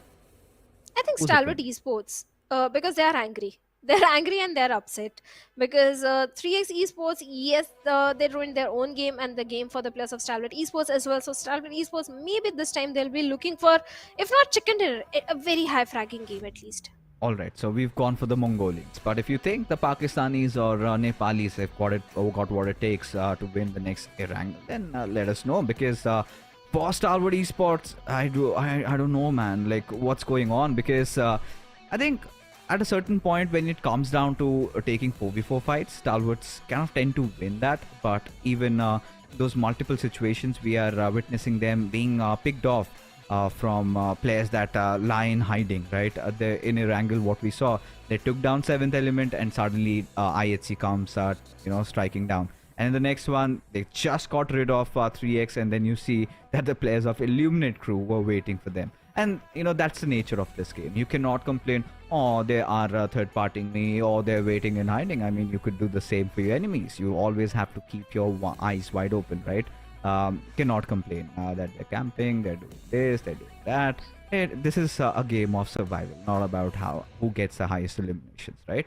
So as long as Stalwarts have their priorities set, if they kind of focus on getting a few position points, kind of like pull off something like what Pomerical Vibes are trying to experiment around, I think Stalwarts do stand a chance to get a chicken dinner in this one. But NB Esports, I think we've been sort of witnessing that spark finally visible from their side, where they kind of are forcing out fights, getting those right trades, getting those proper fights in their favor. Even in that first game of Erangel, had Highvoltage DC not third partied, maybe could have been NB Esports completely winning that fight over there. But regardless, such has been the case, where you have to be careful about your surroundings. 360-degree vision, you need to ensure that. And that being said, all these players are riled up, everybody stoked to play and get into the server, get that chicken dinner for themselves. We have made our predictions. You folks can let us know, who do you think is gonna win this one out? Oh, it's going to be a tough call. It's not so easy to guess which team is going to get a chicken dinner, because so many factors come into the picture. Your positioning, the very first circle, the rotations, the resources, the weaponry which you are having, the opposition which your opponent is. If they have a higher ground, there is a chance they are going to have an upper edge. If you don't have enough grenades or throwables in your hand, maybe you can't win that fight. And this time the flight path, it is favoring the southern western side, going all the way from shooting range towards Ferry Pier. So all the teams who like dropping in towards the side of Mansion, Prison, Lipovka, they have to resort to those vehicles. But for me, Stalwart Esports, pretty easy journey for them. Stalwart Esports, yes, they do need those vehicles. For Leo Esports, Gatka, that has been a pretty standard drop for them. Even the players of Leo Esports, they are also impressing the way they are playing every time. Even I8 Crew, yes, I8 Crew did fare off really well in the previous Erangel as compared to day number 1. Illuminate Crew, they are looking much better. Yeah, I think, at this point, to be honest, Stalwart Esports, I'm kind of curious to see where do they drop. Do they directly go to the southern island? I think that's what they're gonna do. So, considering the fact that we do not get to see lads from, for medical vibes in this one, so they could also think about taking over the southern Sosnovka military base. But I think that is exactly what DRS has also got in their minds. And look at the circle. It's a little towards the eastern side. The hybrid one kind of ends around farm. So the teams that take control over those hills around shelter, I think they're going to have a massive advantage there. And I think even Quantum Rage, if they don't engage in an early fight with the players of SKYLIGHTZ Gaming, this can be the game. But looks like Reggie's side, they were in the vicinity of, in the compounds of Highvoltage DC. In fact, a single player was there and they have been punished. Reggie's side, they are struggling with the drop they are picking, with the rotations they are going for. Every single time, some teams cut off their rotation and they suffer heavy casualty. This time again, they lost one player, and Highvoltage DC, well, they have got one defeat point already in their pockets. So a good start for Highvoltage. They get the first blood. So as I was saying, Quantum Rage, in the previous Erangel, they came on the second spot. This time the circle is favoring the drop spot. If they don't engage in a fight with the players of SKYLIGHTZ Gaming, I think this can be a really good game for the players of Quantum Rage. Yeah, I think, given the circumstances right now, how Raw have been starting things off, there have been moments where they kind of have felt a lot vulnerable to me. But look at M7. He's kind of still and steady as a rock. And yet, no way he was unaware of enemies dropping right behind him. And suddenly, M7 just decides to swing through. TUF come marching in at him, and finally, his teammates come to provide that aid. But what's going down with Raw? What's cooking? They look distraught. at this point, Shadow, I can't really figure out what to say because no team that comes in has no awareness of their surroundings and suddenly they get picked off. Now, certainly will raise a lot of questions, especially how Raw carved their way through the SA Championships. You know, that comeback story, that Cinderella run that they had seems to all come down to win if they do not make it to the finals in this one. The only good game which the players of Raw officials had was the very first game of day number 1. Other than that, Raw officials, they have been struggling, really struggling. It's the drop which they are picking, the segregation that is coming from the players going for individual compounds. The players are getting picked off. Yesterday also, when they were down to 2 men, they were holding on to the fairy peer compounds. Both the players were holding different compounds. So Raw needs to understand they need to play as a unit. They need to stick together, stay together, and need to read the opponents, where the opponents are dropping in, which rotation path they are opting for. Raw was one of the team that impressed me and Blotter, both of us, the most in the league plays, because the improvement that was showcased from their side in the league plays was tremendous. They were right on the bottom, and suddenly they were getting those chicken dinners, getting those high fragging gains. So Raw again need to go back to the drawing board, because after day number 3 or day number 4, it's going to be too late for them. Yeah, this is where they really need to wake up, right? And one of those things that their opponents have, easily understood is the fact that they kind of tend to drop on splits, right? And if you could just isolate them, divide and conquer, you get your job done. But considering how this circle has formed, we're pretty much anticipating it to end around that farm area, like I said. So I think Illuminate crew can massively benefit from that. Even NB, if they decide to make an early rotation down there, take over those hills around those snake compounds, then that could certainly, help in their endeavors. But right now, taking a look, I really felt like DRS could be thinking to go down at Snow Community Base. I think we've seen DRS trying to make such decisions, but I think considering how the zone has formed, they decided to drop down on their homes. That is going to be Milta. So we've got I8, DRS right beside each other. This has happened even in the past, and they have that sort of that white branch being just flung over, where they kind of decide that right now it's not the right time to take a fight. Rather, what you have to do is just focus on your rotations, and when the iron is hot, go striking hard. But taking a look at Stalwart Esports, now this is one of those teams that you predicted to get the chicken dinner in this one.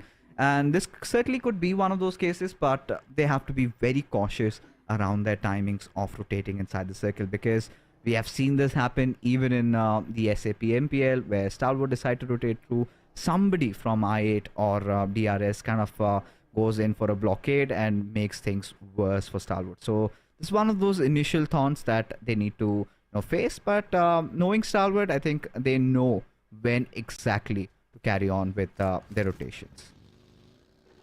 And this reminds me, it's the same circle. It's the same very first circle of SA finals last Erangel, where Stalwart Esports, they got a chicken in, and NB Esports, they were taken out pretty early in the game. This time I'm expecting the things to change. This time I want NB Esports to showcase a very good gameplay this time, because right now they are in the epicenter, and in fact that time too many third parties happened. That is why NB Esports, they were taken out pretty early in the game. Otherwise that could have been the game for NB Esports. Even now also, the players of 52 Esports are such close proximity to NB. So let's see what's gonna happen. On the northern front, we have the players of T2K also making their rotations, and looks like SKYLIGHTZ Gaming, they can do they can fire some shots towards them. There is a possibility of a fight happening. But talking about DRS, they are the consistent one. They always prioritize the rotation, they always prioritize the circle. But looks like NB Esports, they have already starting picking up the players of T2K. They have found one knock and might be looking for the confirmation, and here it comes. Mondo with the Scarl gets a confirmation as well. When you raise the topic about SKYLIGHTZ Gaming, I realized they're even in the lobby, because Shadow, honestly, they haven't really given us those moments, right, to rejoice, at least for the fans, because considering that rich legacy that they have, they've played so many of those GCs, and looking at SKYLIGHTZ Gaming right now kind of hurts you, right, especially when they're struggling so much in the overall standings, have been taking some early casualties. So there has to be a game where they make a comeback and redeem themselves, Because if that does not happen, then the fans will start losing hope, and that's not how you would want to see them shrink like. But taking a look, I think it's going to be one of those moments of truth. We have seen those rare occurrences where the circle tends to go a little down south, but I think it's going to be around farm, but that's not the case either. Kind of goes a little western towards that shelter area. And 52 Esports suddenly find themselves at the epicenter with Magnus nearby. And even eyes will be on Magnus, how they perform in this one. Even Highvoltage DC, they have the control of the school and the apartment area. Not too many rotations are coming from the western side, so Highvoltage DC are also looking in a good spot for now, at least in this circle. But if the circle suddenly takes a southern or the eastern shift, that is when Highvoltage might be in some trouble. And looks like Quantum Rage, they are also engaging in fight with the plus of 52 Esports. So too many fights are happening, and 52, they have all the 4 players alive. So maybe Quantum Rage, they suffered casualty right now. But Magnus Drawlin is also in the close proximity, and Hassan out in the open has been picked off. Yes, the smoke was there, but not enough to save him. And now 52 Esports out in the open. They have to regroup. They have to save the fallen comrade. But Leo Esports are also picking fight with the plus of I8. So many fights are happening as the circle shift happens. Teams are going for the rotation, and this time Illuminate Crew not in a good spot. Nova X in a very tight, tricky spot. All by himself. Woofy is so far away from Nova X. There is no chance that he can help his teammate if a knock comes in. And well, Leos, they have 3 players, a 1v3 situation for Nova X. Yeah, even look at Leo. They've got their flank set, right? And I don't see a world where Nova gets away with murder, right? Because at this point, slowly but surely, they're going to try and inch in that gap, lob a few utils. You've got that Molotov there. You've got Sus with that grenade already. And now they are going to push in tandem. As you can see, the Molotov has been laid at the first floor and just waiting for it to dissipate. But before that could even happen, Nova does instill some heart. Gets out on towards the stairs. Will patch himself up. Administer that first aid. And would somehow be hoping that his teammate makes it in due time, as Novax, this is the right time, because Slipknot, he's got his attention kind of divided on towards Woofus, and this is where one more grenade coming in from Nova's side could have maybe done the job, as Woofus still decides to take a fight, and this is how disgusting DBS can really be, as Slipknot manages to escape there, as Nova, the last surviving member of Illuminate Crew, finally jumps from the window, and now he decides to go for that 1v3 fight, as Slipknot spots him out right in the open as the shots are being taken. Nova taking some massive damage as Leo just surround them, and it is gonna be Sus who deals that final blow. And that being said, Illuminate Crew are out of the server. They didn't have the numbers. They didn't have the numbers in their favor. But Leo Esports fight is not over, because now in the close proximity are the players of 3x Esports, and they can be the next victim. But Magnus Esports, this time they are looking for some action, but the position they are in, out in the open, Highvoltage DC on one side, some other teams also in the close proximity, and one of the player of Magnus Esports is a bit far away from his teammates. So Magnus, they need to regroup as soon as possible. MABETEX Esports, they are trying to move in from the eastern side. Good rotations are being showcased. DRS trying to come from the southern eastern side. They need to be a little careful from the players of Stalwart Esports. At the same time, NB Esports, because rotating from between these two teams is not going to be so easy. On the other side, TOF, they have the western control. They are looking good in terms of the position which they are having, and it looks like T2K Jane, he's eyeing for that airdrop which has an AUG 5.56 armor and a level 3. The level 3 kit can definitely help the players of T2K. You know, at this point, questions are going to be raised if anybody is going to, take that move to try and secure that drop, because you could see so many surrounding enemies around over here. And I really like how DRS is just kind of being really patient, not getting inside the circle just as of now, ensuring everybody gets in and be the last one making their, or rather carving their way inside the zone. I like the positioning even for the players of 3x Esports, this time quite stable, having that little bit of an hilly advantage. And even for the lads of Magnus, they've got some compounds to play around with. T2K, quite stable as well. Highvoltage DC just around those L compounds, and they'll be pretty happy. So not really witnessing a lot of fights. SKYLIGHTZ Gaming have decided to take over that northern route and get into the circle. And this is going to be one of those games where they really need to start deliver. But for 52X Esports, you could see Choto in being rather precarious situation, has dropped off a smoke. But, you know, this is the way of life, right? Right in the open, in the fields, if you land a smoke, the enemy is bound to know that there's somebody around. And, you know, the next moment, you see a few grenades coming in, few Molotovs, and the next second, you are on your knees. But T2K Esports, not the best of spots to take cover, but as long as you're inside the circle, as long as you're safe and sound, doesn't really concern me. As Shoto, he's been spotted out, and Jane just trying to pepper down a few bullets with some bursts of fire over there, receives some help from his teammate as he comes and rescues him from such a tough spot. Oh yes, finally he has been rescued. Thankfully, 52 Esports, they have their numbers, all the 4 players alive. But on the other side, Zordi, he's in a very tricky spot. He has the players of Quantum Rage, but for now, Quantum Rage, they're not aware of the position of Zordi. And sooner or later, someone is going to spot him, and there is no chance that he can make an escape from the situation. Yes, the vehicle is there.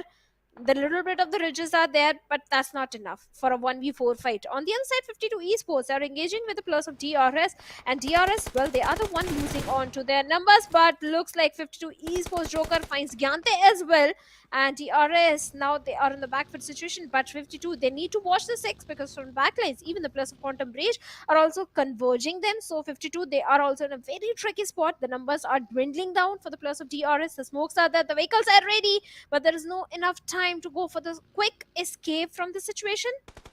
The blue will also start closing in a matter of few seconds, and the amount of utility that has been deployed over this, that is going to help DRS right now, so they can make a quick escape. Even the plus of 52, they have to prioritize the circle at this point.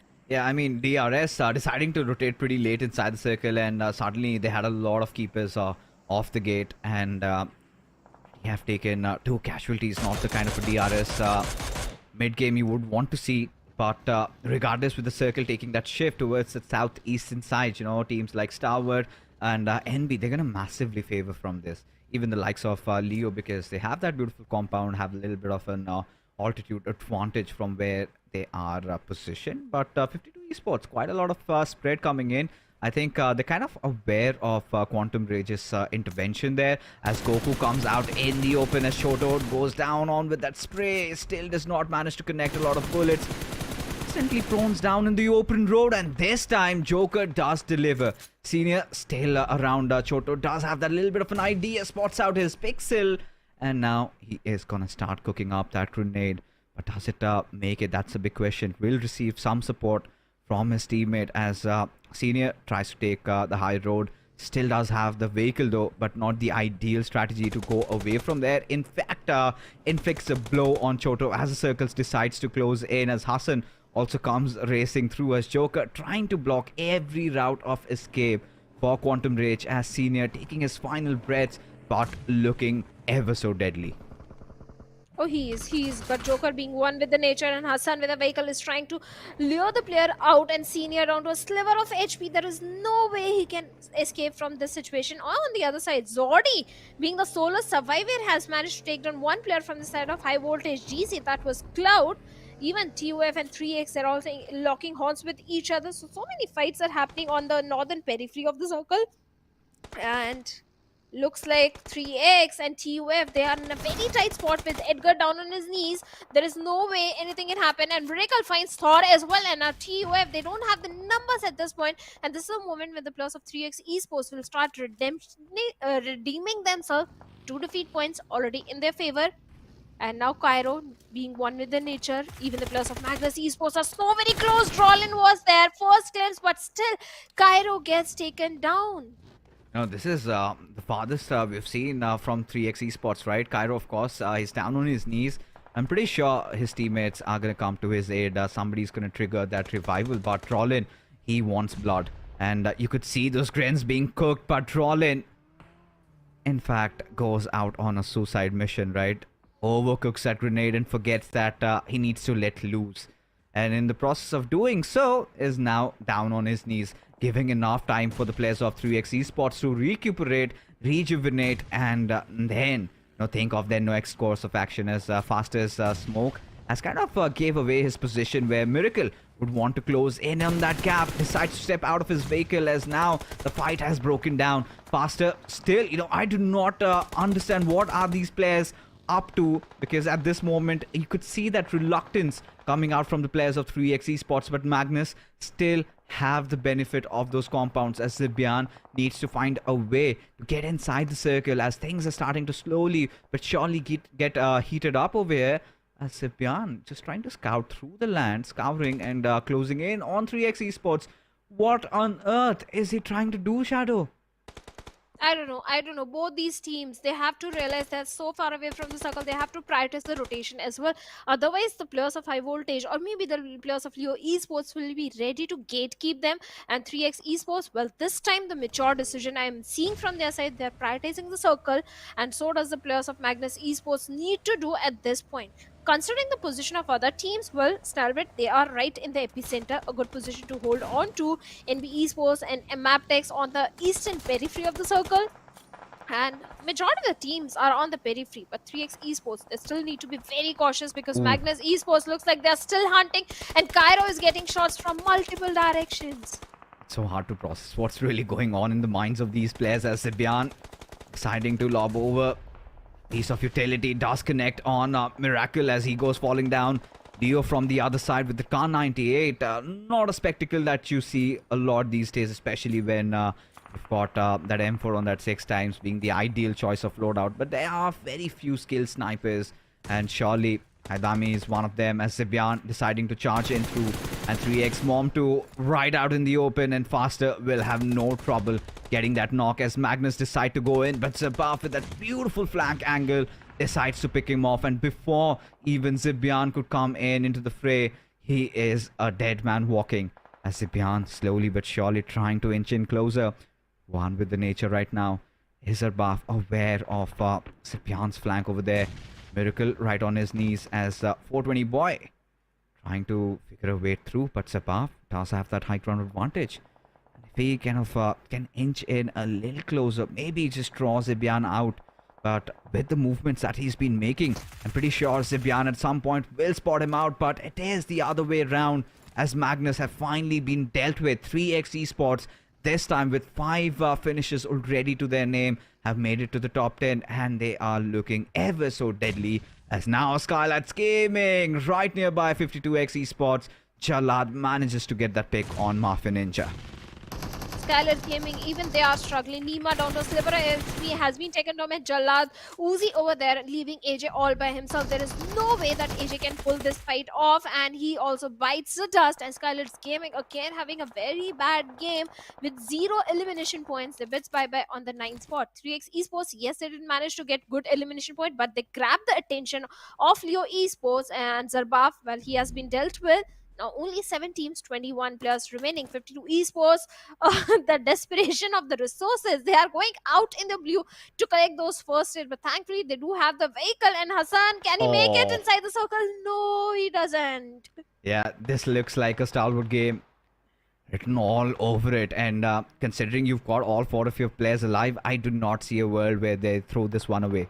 As Jiggle absolutely surrounded from all corners, and Liquid, he's gonna deal the final blow. And that being said, they've been dealt with for now. Hassan and Jalad have somehow kept themselves alive, have been getting really close. They've been making those top 5, top 6 in every single one of those games. And 52 Esports, their fans are going to be happy with that. But Leo Esports, they have been one of those teams that has shown the utmost improvement so far from the SA finals coming into the SA championship, considering how their performance was right now. I'm pretty impressed with how these lads have been holding off 8 finishes already, and now they might have their eyes set next on the players of 52 Esports as Jalad.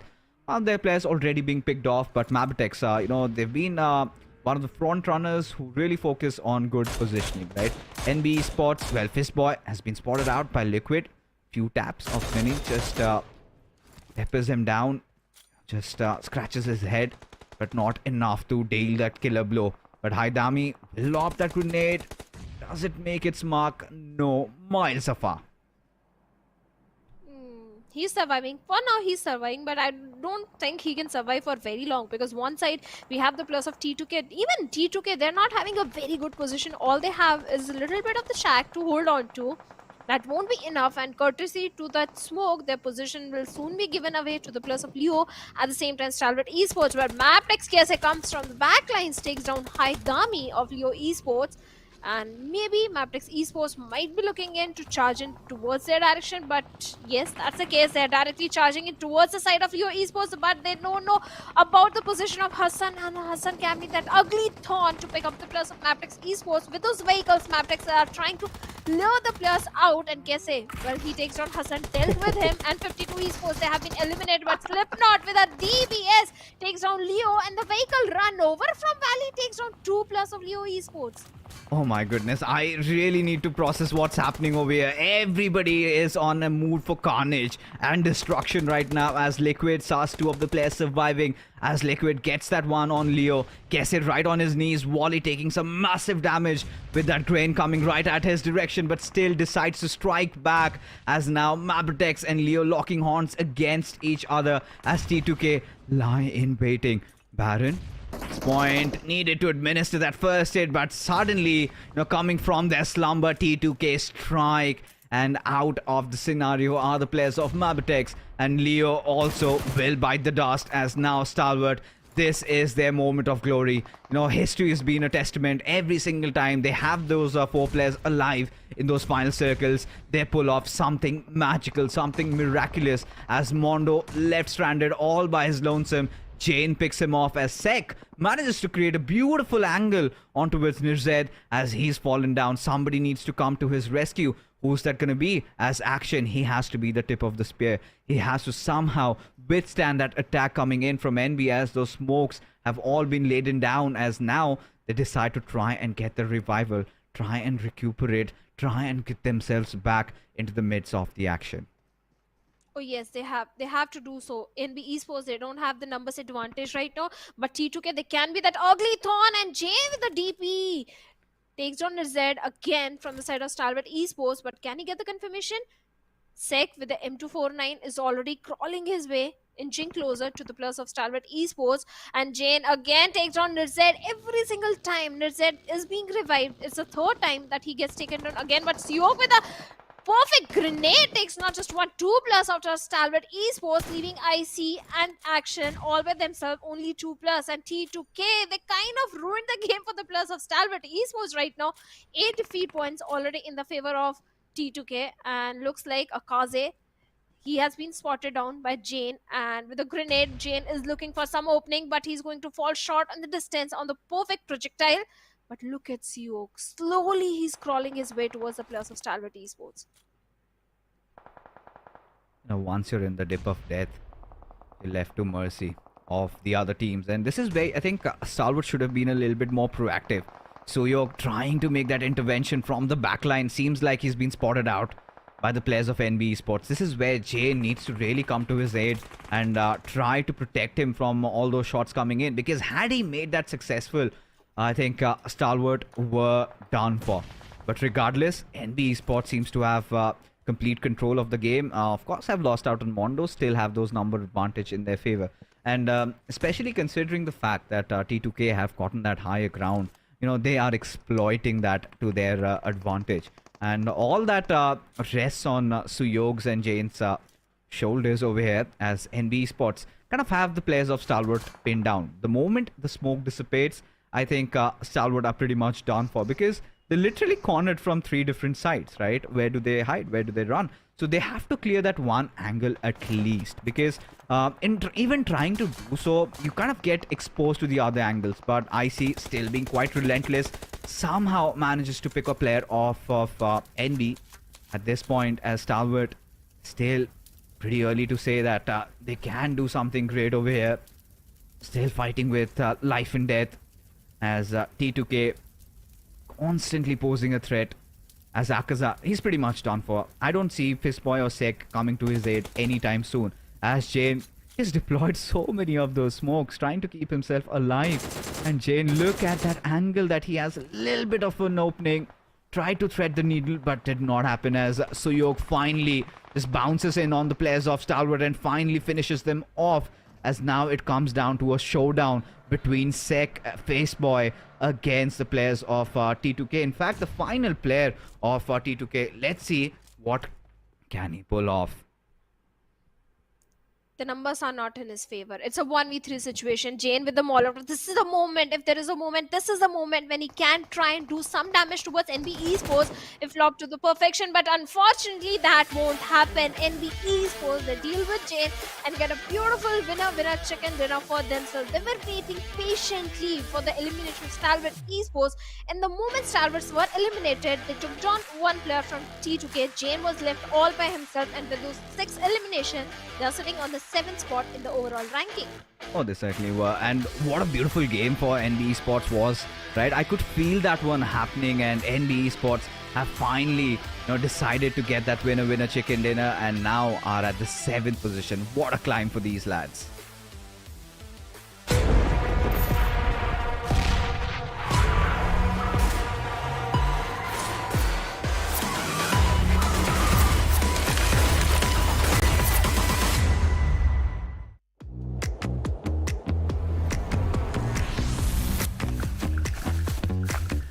सब कुछ मेरे हाथ में है कोई ये supply इस तरह मुझसे छीन कर तो दिखाए इतना ये क्या है व्हाट इज दिस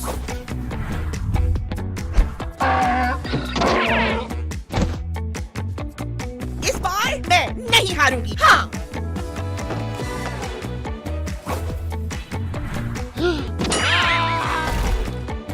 ये कुछ भी नहीं है मेरे आगे चलो इन दो की धुलाई करें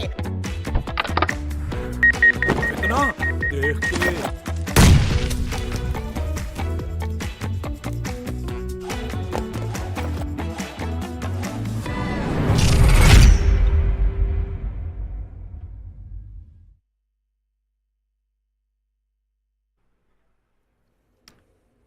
What a game it was from the Mongolians, right? They come in, they strike hard, and they get that chicken dinner.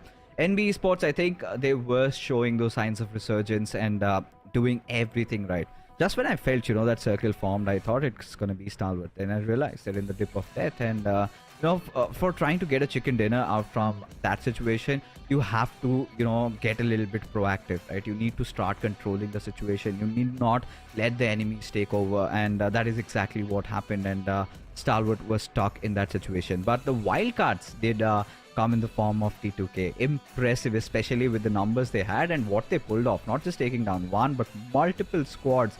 And absolutely just ruining everybody's dream of getting a chicken dinner. T2K were impressive as well.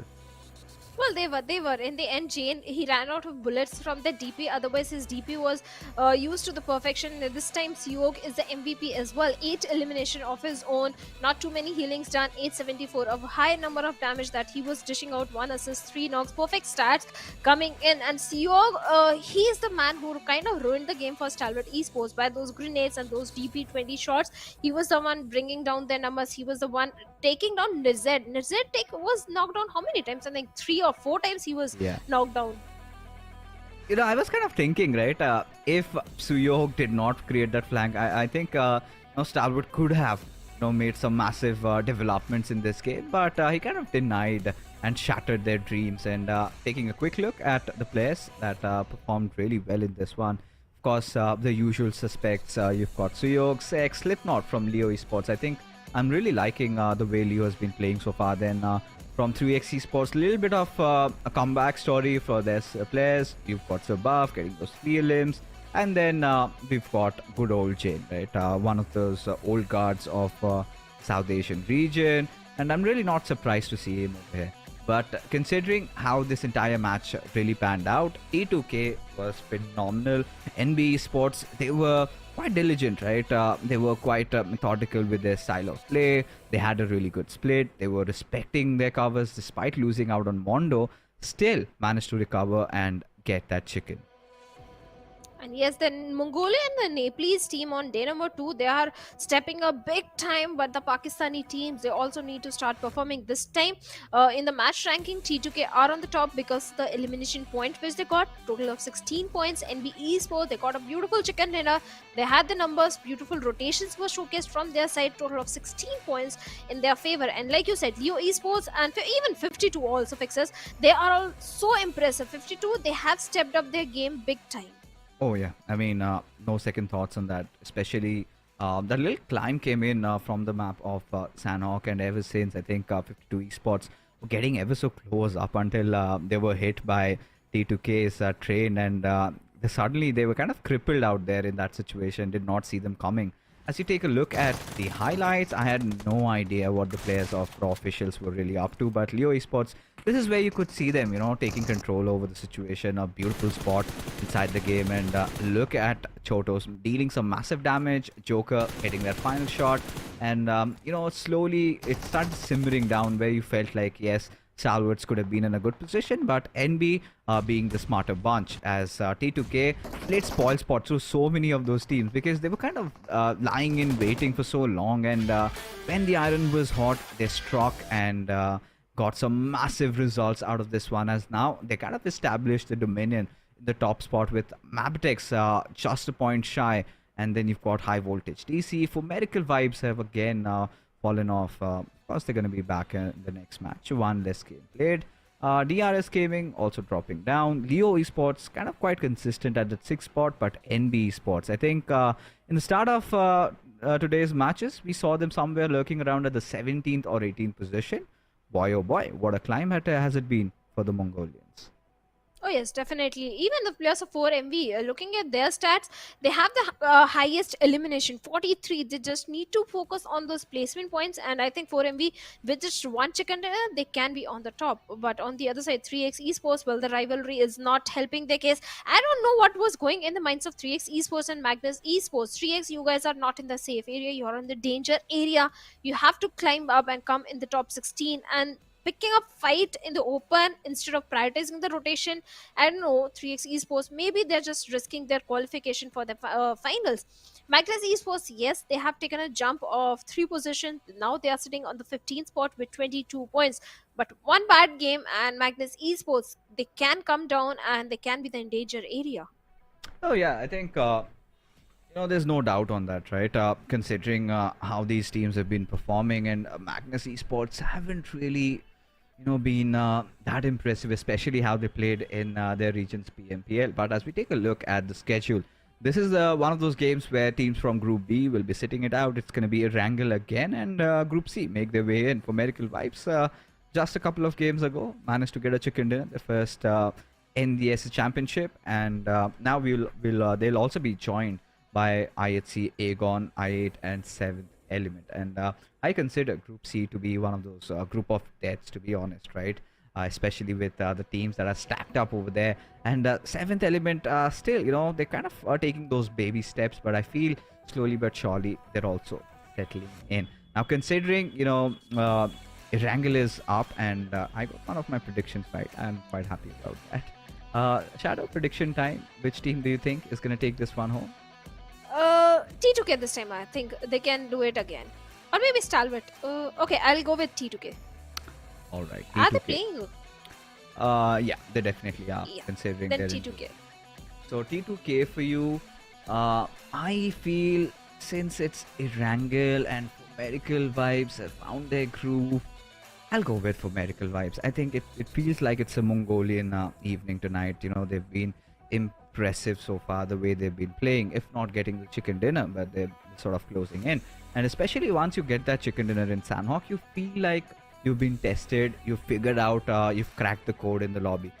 Because, considering if you take a look at that Sanhok matchup, you could see, right, for Medical Vibes being quite cautious with their rotations, right, entering in from that southern bridge, fighting, carving their way through towards the Western Island. So difficult, right, especially when you have 3 teams on that Western Island just dropping off, and everybody was just fighting against each other. With 7th Element, they were keeping watch. But for Medical Vibes, despite that, if they've managed to conquer that, I think Erangel is going to be one of those maps where we know that all they have to do is sort of replicate the style of play they kind of emulated in this one. And if that does happen, then we are going to see a back-to-back chicken dinner from medical vibes' side. But Stalwart Esports, they got ever so close to get a chicken dinner over here and missed out on that one. T2K also, they were quite phenomenal. NB Sports looking really sharp, looking really strong. Sunny day for these lads in the office. But this game, what are they going to put on the table? They're not there this time around, so that's fine. They're going to be resting it out. Illuminate will also be not be playing with us. Pro Sports, Quantum Rage, also two of those teams will be watching this game from the sidelines as they will prepare for that final Sanhok. Of course, folks, we've given our predictions. You can let yours also let us know in the chat which team do you think is going to win this one out. But talking about Erangel, finally we managed to see a different kind of a circle, a little towards the east. But this time, if I have to say, ask you, Shadow, which sort of a circle do you want to witness? What would that be? A Stalwart circle. I want teams to struggle a little bit. So yeah, a Stalwart circle could be an interesting, or maybe a shooting range circle somewhere towards the northern side. Why to say this? You are watching the team suffer. That brings you joy. So does it seem like, as all these players are all riled up, readied for the next game to begin. It is going to be a back-to-back on Erangel. We just have a change in those teams, and that change will cause a lot of different scenarios, as Jane did make sure he had his energy drink before getting into the game. And all these players, everybody just making sure they have their game faces on. 64 players in the lobby, and we are yet to see some Pakistani dominance, especially with the way as the championship started with Aegon I8 winning the first game. Ever since, the Pakistanis haven't really come on board. There have been moments of brilliance, but nothing really where you could say, yes, the Pakistanis are dishing some heavy blows, and that's not happening, as the flight path trajectory all the way from Peripet to its shooting range, a long distance travel for the teams dropping off at the eastern side of the map.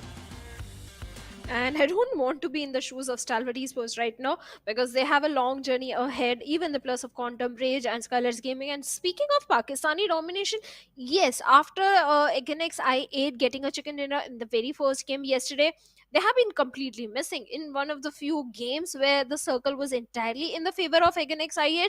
Still, they were not able to perform up to the expectations. Yes, the elimination points were there in one of the game of match 4, that was Sanhok. But other than that, Againx I8, they have been completely missing. On the other side, from the Pakistan region, that team that is stepping up slowly and steadily are the players of Quantum Rage.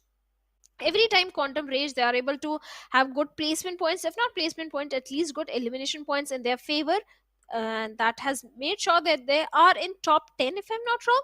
So yes, Quantum Rage is also one of the team that is stepping up big time from the Pakistan region. But Reggie's side at 3x Esports, Magnus Esports, well, they need to do something. They are struggling, really struggling in terms of the rotations which they are opting, even the players of TUF also. So Pakistan region is struggling right now with the rotations. On the other side, talking about the circle, I wanted a northern circle. PUBG gods, never listen to me. You have a complete southern circle, but Zeol, what is happening? He's in a close frontal battle with Chotu of 52 Esports. A grenade fight, and Zeol wins that one. And with the AKM, he gets the confirmation point as well. Now IHC getting the first blood already drawn, and 52 suffering a heavy blow at the start of the game. This is what usually happens when you go for a split drop. The segregation that comes in, individual players can be picked off. At the same time, it's also a RNG factor, which player is the lucky one who gets his hands first on the weaponry. And this time it was IHC who lobbed the perfect grenade. But talking about 4MV, maybe this time Fixes, you can have one more correct prediction, because we have a southern circle, and 4MV, this is their home ground. They are so aware of the geography of military base. This is a home ground, and considering they are going to be pretty loaded in terms of the resources which they are going to grab from Sosnoka base, I think 4MV, they can definitely eye for the chicken dinner. Even the players of Stalwart Esports can do so, because they missed it last time. So yeah, they are moving closer. The improvement is definitely there, but Stalwart, they are shying away from the fights. This is something that I'm surprised to see. Even in the last game also, Stalwart Esports, they were not having too many elimination points. Yes, the circle. No, not just the circle. Shadow, did you see what Zibyad did? Oh. He rotated 360 and finally takes a leap inside the waters, and he does not have anything to really fight with, just that crowbar. And if he can manage a knock, I'm done. I'm gonna shave my head off right on the live broadcast. I'm telling you, if he can pull that one off with the crowbar, because considering how the zone is formed, I'm pretty sure you're still gonna be satisfied, right? Especially what you thought, but Magnus suddenly are getting surrounded by the players of Leo. Look at them just charge in packs like hungry hyenas in the jungle, and they get the kill and they move away. Wow, this is beautiful. Yeah, Leo, they tend to do these kind of things. They get a defeat point and they don't overcome it. They prioritize the rotation. The rotations that are being showcased from the players of Leo Esports are so very impressive. So yes, they have stepped up big time. They have done their homework pretty well. Early rotations are definitely coming from so many teams. Where Stalwart Esports this time they are going for the bridge block, but do they have enough resources? I don't think so, because they didn't go to the Nova Rupnoy. They just looted the smaller compounds in the outskirts of military base, and I can see the shortage of those resources in the hands of Stalwart Esports. And bridge block at this point, mm, I don't think that's a good idea. Empty bags can't stand upright for a very long time. You need those first aids, you need those throwables in your hands. So I think Stalwart Esports, well, a good call coming from the IGL to head towards the home ground, lower point, loot the area, and then pick off the fights. On the other side, Magnus Esports, well, they already suffered a heavy casualty. I think for Stalwarts, I guess what the idea could have basically been is just line waiting, right? Let our team pass and then just clobber them down with all the bullets, rain death and destruction, and take their loot if you do not have. But what you said is a rather safer approach, and works out, because this is one of those circles where Stalwart Esports, if they can keep on holding down to the numbers, if they do not face any early casualties. Because yesterday, if you remember, the first game that we had was a similar southern circle, right?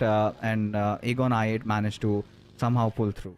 So Yeah. this is another replication of that, and you could already see TUF right at the southern shorelines. They realized that they did witness a circle like that yesterday, and Leo was one of those teams, along with, I think, the players from Raw that were holding onto those compounds, eventually in which Aegon I8 really capitalized. So if they can pull off something like that, then this could be one of those games where you could see some good numbers being pulled off by these players. This time, Leo, having all 4 of their players alive, are now deciding to push in on the players of Magnus, but Sibians seems to be under threat as East, he is trying to get in a little bit close and realizes that suddenly he's not alone. There's somebody waiting for him, and now he's gonna take his sweet time in getting his backup, right? You could see East from the Apex, in fact, from the far off Ray, trying to close in on him. And what East is worried about is that there might be an extra person. So I think the moment he realizes that it's just that one player, he might decide to charge in. But look at Formerical Vibes, just trying to surround Magnus from every single corner as 3x. They are definitely biting the dust as Zibian just gives his position away, and now East will start cooking up a grenade. And Zibian is in a lot of trouble, forced to leave the safety of the compound, and East with a grenade. Not East, it's Apex with that M416 that is going to take down Zibian. And Magnus Esports, well, they have lost one more player. And 4MV, they have got 1 defeat point. This can entirely be the game for the players of 4MV, because now they have the resources, they have weaponry, they will start hunting for the players, and they're already doing so. They are placed perfectly on the shorelines, they are going for the bridge block, and everyone who is trying to come for the rotation, well, they have to cross paths with the players of 4MV. Even the players of 7th Element, they are locking horns with T2K, and T2 is Yog. The MVP guy has already been eliminated, and looks like 7th Element, they are creating some trouble, but T2K, they're in no mood to pick up this fight. They are prioritizing the rotation. They do realize that at this point, out in the open is not a good position to pick up a fight when they don't have an idea how the players of 7th Element are spread out, which angles, which area they are holding on to. But that's a heavy casualty. Siog being out, Jane's duo partner is already out. Yeah, and that's not a good news for them, is it? Right, especially when they're kind of in this situation, right? They have to think of different recourses. But 7th Element, But in fact, hold on, IHC, they decide to charge in on the players of 3x. Already two of them having been dealt with. This is a fight that has erupted around the ferry area. As above, again being surrounded by the hungry IHC boys, as everybody's just trying to inch in close together, marching as Zarbaf gets spotted down and goes falling to his death and misery. As the final player surviving, Miracle, he has to make a run. He has to scoot away from that position, because IHC, they're one of those foes that you cannot really mess with all by your lonesome, as I see spotting out some players trying to come in through the shorelines and dealing with them without any discomfort. Regicide again in a very bad spot. Yes, they are going for this water rotation, but they should be aware that Stalwart Esports is kind of anticipating that some team will definitely try and come from the waterways, and they're ready. On the other side, Jalad, well, knocks himself by falling, and I hope his teammates are nearby so that they can go for the rescue mission, but I'm worried about Regicide. The consistency is coming from the Pakistan teams, but in a negative way. They are on the bottom every single time. They get taken out pretty early in the game. The plus of 3x Esports are again left with only one player. Magnus left with 2+. TUF also left with 2+. So all the Pakistani teams, they are suffering except for Aganex I8. Even Aganex I8, they are not performing up to the expectations which we had. And right now, Rashan in the water can't do anything. And Stalwart Esports, well, they're ready. And TUF looks like Leo Esports. They are going to pick off Edgar as well. And now TUF, they're left with only one man. I'm kind of surprised. None of these teams have really opted for taking over those western shores, right? Magnus is really close. They can decide on doing that, because it's a little bit of a different iteration of a similar southern circle that we had yesterday in the first game of Erangel. But for now, for Medical Vibes, looking quite solid, right? And considering how they are on a winning hot streak, the second one also could come in, but they really need to count the chickens first. And they have to ensure that they keep their enemies at bay. Do not let anybody come in, as Doc has sensed trouble. And it is the AWM. Quite a rare sight these days. Not a lot of players opt for this big green cannon.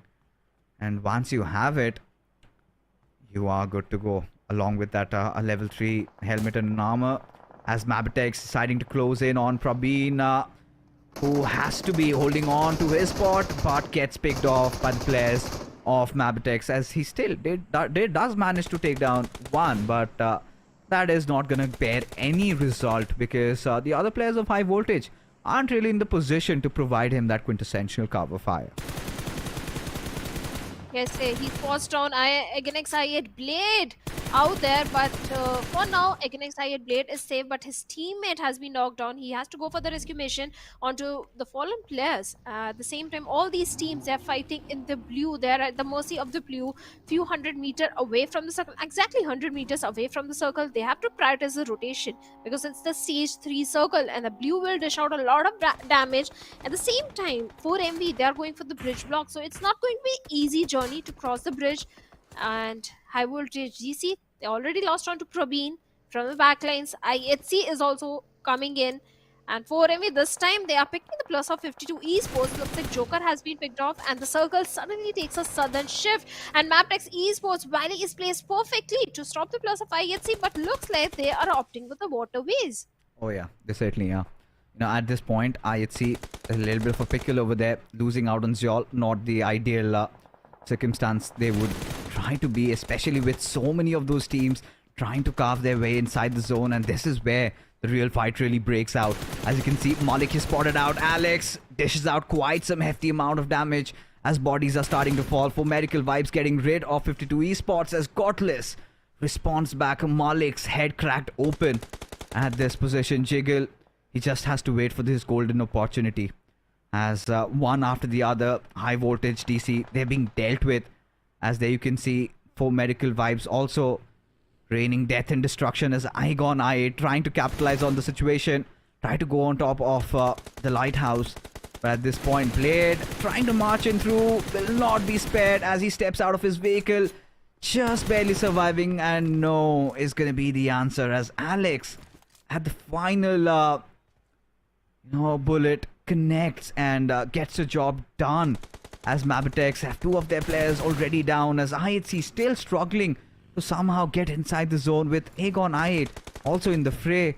It is so many of these teams surrounding the Western Bridge, and who gets through, especially even if you do, for Medical Vibes are so well situated to try and stop any sort of movements from that area.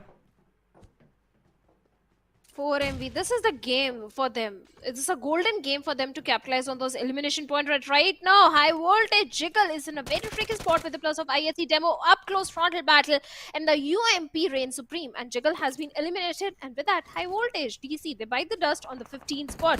But ISC, they have got 8 defeat points, but LX right in the crosses of Ghost takes hefty damage. At the same time, Demo has been knocked down, and now ISC at the mercy of the blue. Things are not looking good for both these teams. Againx I8 and IHC, and Againx I8 IQ takes down Godless as well. LX, will he try and save his teammate, or will he prioritize the circle? Looks like he was trying to prioritize the circle, but there's no chance. Up close frontal battle with IQ over there, and with the M416, he's going to eliminate IQ, leaving Ghost all by himself. Now LX and Ghost with the grenade. LX might be looking for some connection, some damage. At the same time, Ghost is also having a similar mine, who is going to have the perfect projectile. Ghost down to 30 HP. Not looking good at all. And the blue will come in, and Ghost has been taken down by the play zone. With that, Againx I8 bits bye-bye from the lobby. Even IHC, they're not looking so very good because LX is only having single first aid. Yeah. And at this point, all he needs to do is loot the other crates and find a few more. In fact, does though get something out of Blade's crate.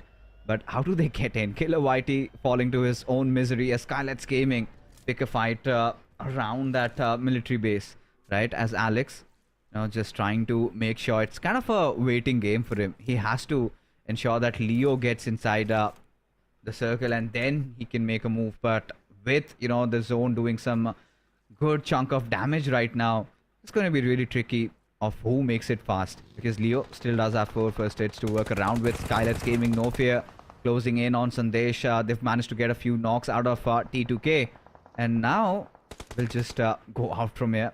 In fact, before doing so, he manages to confirm those limbs there.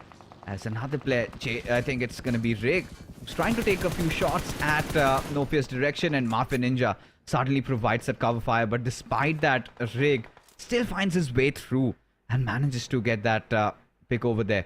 And now SKYLIGHTZ Gaming are going to be in 2 minds if they really want to commit for Rig, because he's trying to establish a good standoff over there, and SKYLIGHTZ Gaming have to be quite cautious of the threat looming around as 7th Element do decide to strike in. But seems like SKYLIGHTZ Gaming were well prepared for that, as 2 of the players have already fallen down. Still Diaby alive. In fact, it's going to be Tabby still alive, and let's see what can this lad pull off from over here. AJ is still holding on to his dear life. There is no way that he can save his teammate Nima at this point without dealing with the plus of 7th Element, and Tabby going for the rescue mission onto his teammate. Yes, the smokes are there.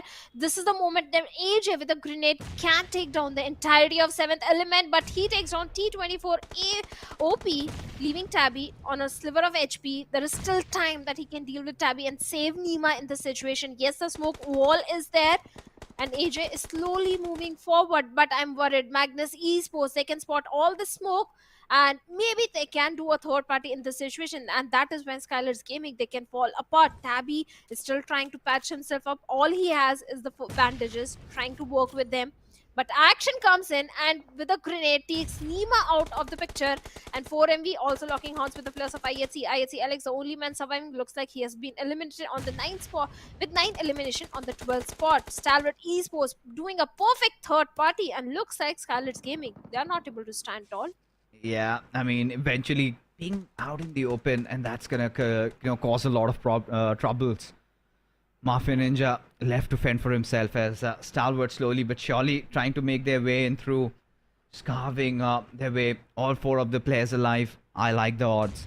But Leo, this man, refuses to bow down. Still alive, still keeping them in contention. MABETEX, such a huge improvement even from their sides, considering how they were playing in the SA finals, and now also looking a lot more solid as Mafia Ninja. He really needs to watch out, because now not only he's got to deal with the forces of T2K, but also the Mongols coming in. Stalwart Esports, in fact, Action letting loose a few bullets did make his presence felt. Of course, that huge vehicle also showing himself as Joker somehow manages to secure that knocky knock as Avenger, the final player from Regicide, playing around the shores. But is Joker aware as Avenger? This is the right moment where he decides to strike in.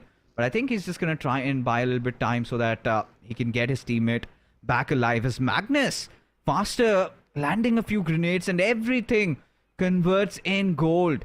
As Rig again causing so much problem for Nized. As look at Miracle. I think he's the final player for 3x. And now he could get down not just one but two squads. If he makes his timing right, he needs to wait till TUF and Regicide fight it out and salvage whatever remains of the other. This is a very good chance for 3x to capitalize on those 3 elimination points. Miracle, yes, he just has to wait patiently and finally takes down Avenger, gets a confirmation point as well, leaving only one player from the side of Regicide. That is going to be Noki. Noki has been taken by Joker, sir, and Miracle. He can still take down the last player from the side of TUF, but also he needs to watch his 6, because from the backlines, Leo Esports, they have spotted him down. So Miracle has his own worries. He can blow up that vehicle and find a good cover for himself, but will that be enough? I don't think so. On the other side, 4MV, they're still leading with good elimination points. They have a very good position as well inside the circle, trying for that northern dominant control by picking the players of T2K. Jane has been eliminated and so is Rig. And now T2K left with only one player. And no, that is not the case. T2K, they have been eliminated and so are the players of SKYLIGHTZ Gaming. 4MV Dog, now the next victim are the players of Leo Esports. They are going all bonkers. They are hunting down the players. Oh yeah, I mean, this is where, I kind of had figured that for Medical Vibes have maybe cracked the code, right? Like I said, it's not just the first knock you get to see from that AWM. He gets that coveted weapon and, kind of exploits it and feels like a cheat for him, right? The way he's been connecting those shots, and it's a very rare sight to see, any player yielding that weapon, and he's done that in good fashion. As for Medical Vibes, they're all over the place. Look at East just kind of scouring through the land, making sure there's nobody around. But little does he know that Leo is still waiting in hiding. And I think Leo has to hit at the perfect time. And if he does, he can cause some major injuries for Medical Vibes. But Leo Esports, they have been phenomenal this game. Also, 6 finishes already for these lads, and have made it to the top 7, as now finally for Medical Vibes decide to knock on the doors of the final players of MABETEX. It is going to be Leo who gets dealt with.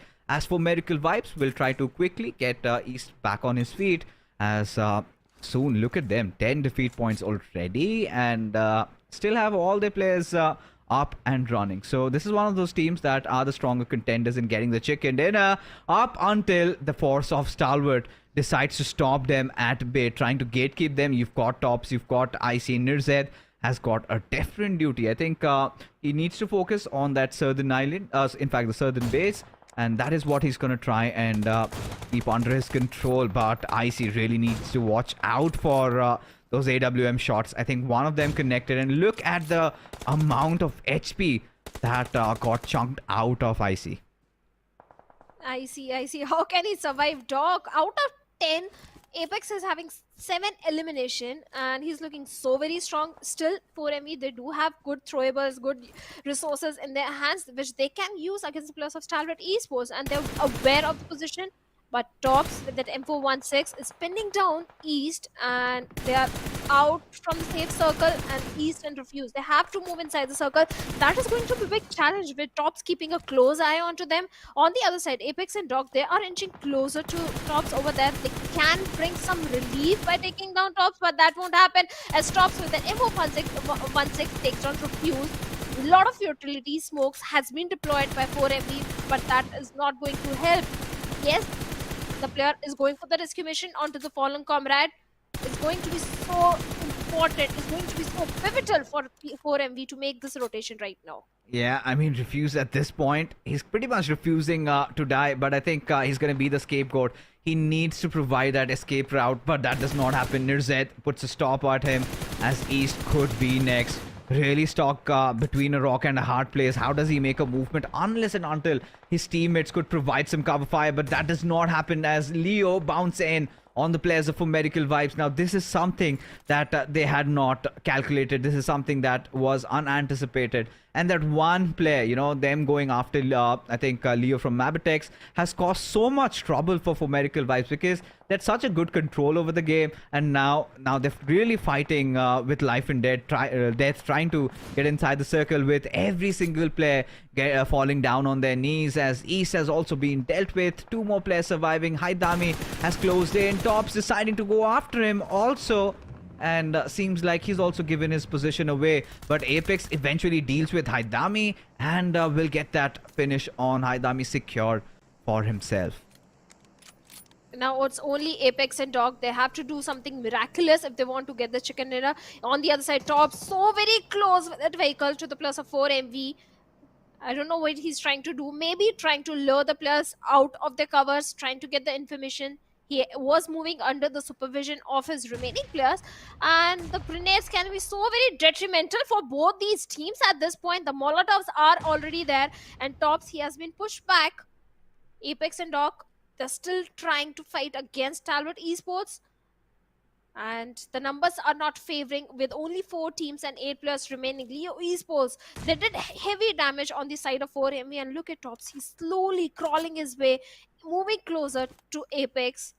On the other side, IC and NIRZ also giving the perfect cover fire required for him at this point, but he needs to realize at this point he has to regroup with his teammates. He's overcommitting into this fight, and that's where the rotation has already been made. And Stalwart Esports, they have the majority of the control of the circle, and so does the players of Leo Esports. Yeah, I mean, at this point, Stalwart Esports a really rough spot because they decided they're gonna take that higher road, right?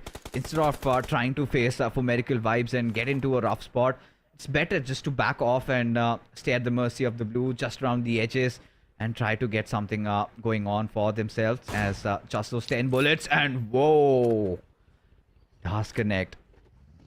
Such has been the style of play for Doc. Seems relentless at this point.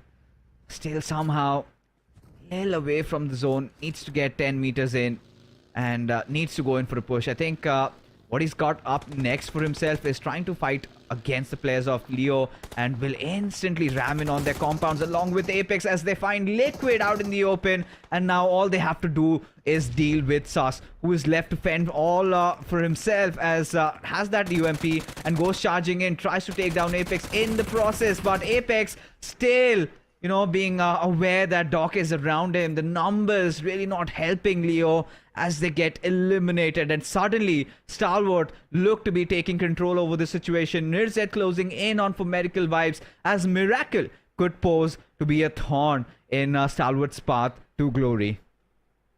Oh, he can be that ugly thorn for the players of Stalwart Esports. 4MV, they do have a good compound to their name, and the way they are accumulating those elimination points for themselves, 4MV was so impressive.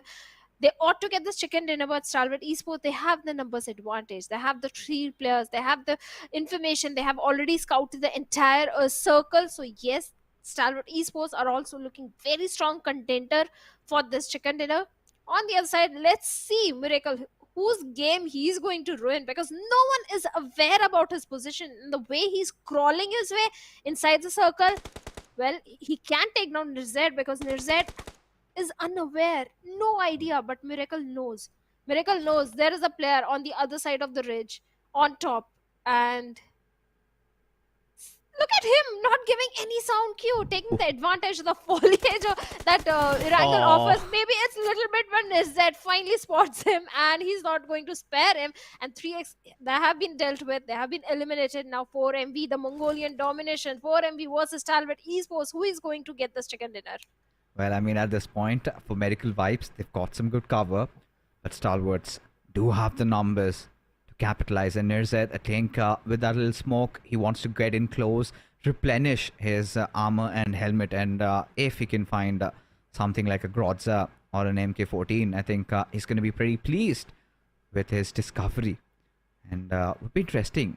I want to see what does he get over there as for Miracle Vibes at this point have to exercise extreme caution, because Stalwart, they've got so much room and space to work around with. They've got that element of surprise, right? But for Miracle Vibes, they've got quite restricted movements over here. And after this circle, it kind of breaks open. And once it starts shrinking in, Apex and Dog, they need to find their way through. 8 finishes already for Apex, and Dog sitting at 5. And I'm pretty sure the numbers in terms of damage, it's going to be massive. I don't know if it's the best of ideas for Apex to explore outside his compounds. I think he's just trying to create a different angle on the players, maybe watching out for the flanks. And that could be the intention of for Miracle Vibes.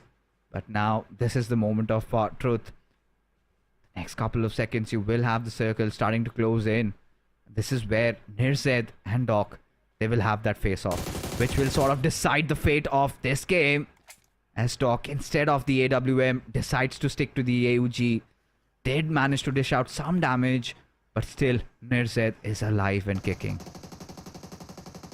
But his position has been compromised. Yes, he is alive. Stalwart Esports, finally they have stepped up the game. This time they are a little aggressive. They have got good elimination points as well. Otherwise, in the previous game, Stalwart Esports were kind of shying away from the fight. But now, again, they are back in the action. Last time they missed the chicken dinner. They came on the 3rd spot, but Dog finally finds Nirzed, shuts him down instantly. Now IC and Tops are ready with those grenades. The smokes are there, and under the cover of the soft cover, they're trying to move closer because of 4MV. And Doc with that AUG is looking for the confirmation point onto Nirzed, finally finds it. Now it's a 2v2 battle. Anyone can take it home. 4MV, the advantage which they are having is the compound. They do have a very good compound to their name. 14 defeat points already there, and Apex is already crawling his way, moving closer to the players of Stalwart Esports. Yes, that hard rock is going to help Tops in terms of the hard cover which he's having, but he needs to find exactly where are the players of 4MV. That is when he can lob those grenades. And Apex, he was so close. He could have been taken down by that grenade. Yeah, just bombarding through. And there you have it, Apex being picked off, and this is the moment of glory for Stalwart Esports as one after the other, it has all rested on the shoulders of Doc, who is going to be pushed in from multiple directions as Tops, making no mistake, somehow surviving just with barely a margin of HP. And Stalwart Esports, the Mongolians, finally strike a very well fought chicken dinner, and they are going to enjoy, savor every single moment of that. And what a game it was. The Mongolians finally managed to invade in their own territory. And yes, they come out through, and Stalwart, such a huge sigh of relief for these lads.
Wow, what a game it was.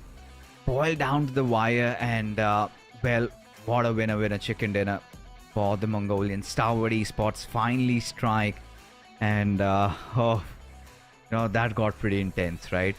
And a perfect game that you could have imagined, right? Everybody being so cautious, and props to for Miracle Vibes, just barely missed from the chicken dinner, but Stalwarts, I think this is where it came down, the final showdown, and that one mistake, I mean, of course, can't really help it, right? Tops having that semblance of cover, he kind of exploited that and gets to be the hero. Nirzet was creating that flank. But yes, for Doc, the way he played along with his teammate, both of them were amazing. Even Apex also can't really take anything away. I'm pretty sure one of them is going to be the MVP, but Stalwart, they take this one. I mean, good frag numbers as well. Stalwart Esports, this time they're having good elimination points for themselves. That is going to help themselves rank a bit higher in the overall standings. But like you said, MVP this time I thought is going to be Apex, but no, it is Dog, the sniper man with that AWM, getting 6 elimination and a very high damage number, 0 assists, 6 knocks. Perfect starts coming in. Doc has always been the impressive one, but earlier in the league plays and SA finals, it was the grenades that were coming perfect from his side, but this time the AWM was also reigning supreme, so he's always impressive. Oh, it certainly was, right? And especially those kind of the heavy chunks of damage that he was dishing with that big green cannon. It was sort of inevitable that damage numbers had to be massive. But look at Apex also, 8 eliminations for this lad, 784 points of damage. And you know, at this point, you know, Tops, Nirzed and Sus, right, are the few suspects. And it was, you know, you can't really keep Tops and Nirzed away when Stalwarts are getting that chicken dinner, right? Beautiful play executed by these lads and delivered when it was necessary, when you were kind of wondering where did Stalwart vanish, and they come swinging through.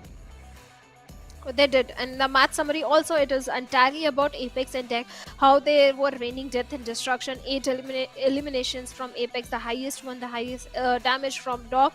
Even Sus also. Leo Esports, they are very impressive. They've done their homeworks, they're looking prepared for the SEC championship, and the way every single game they are playing, they are looking very good. MABETEX Esports, again the consistency coming in this time with the highest healings done. They were going for the late rotation, because of which we can see this high healing number. But in the match ranking, we have Stalwarts on the top with 21 points. Yeah, of course we do. And you know, considering how, you know, things have worked out in this one, for Medical Vibes and Stalwart getting some good decent points, 21, 20 to their name. Leo has been quite impressive so far. You know, have secured well 10 to their name, and IHC 9, I think, still struggling with trying to figure out to get a few position points to their name.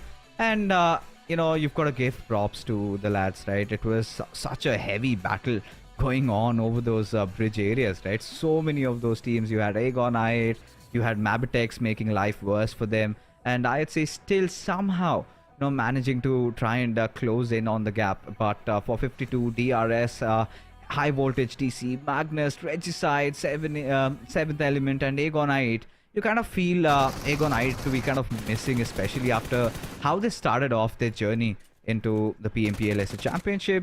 They really need to, you know, start making a comeback. Decision making also, they tried to pick fight with the players of IHC in the blue.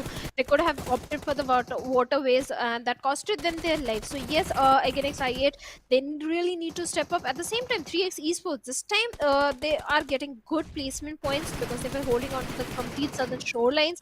So yes, they do have good position points and good elimination points as well to work around with, but still they are in the danger area. But for MV, well, with one chicken dinner, they are on the top with 82 points. Oh yeah, and you know, taking a look at the overall rankings, like you said, for Medical Vibes, right back at where they usually enjoy themselves to be at, right at the tippity top, and starting to create that difference in terms of the scores between them and the second spot. But second, third, and fourth, we've got some close competition. With Leo Esports being quite consistent, I think they've been one of the most consistent bunch. MABETEX also getting those 30 points, the highest placement points so far. And for Medical Vibes, I think this has been their day of comeback, right? Come with the second day. And Stalwart Esports also, I think, finally recovering in terms of all those position points that they had sort of missed out on. And they're going to enjoy their 6th spot at least as of now. Now, considering the fact that they're done with the day and with all the games played, because the next one they're going to be sitting it out, let's take a look at what's happening in the second page. As you can see, Illuminate Crew, Quantum Rage, 52 Esports, TUF, Raw Officials, Magnus, 7th Element, 3x Esports, everybody sort of falling down. Yeah, T-Wave, 3x Esports, Regicide, they were all trying to come from the waterways, from the southern side, and Stalwart Esports, they kind of took few players from the side of Regicide. After that, they didn't have the numbers. Two players were still on the shorelines where 3x Esports, Miracle was placed perfectly.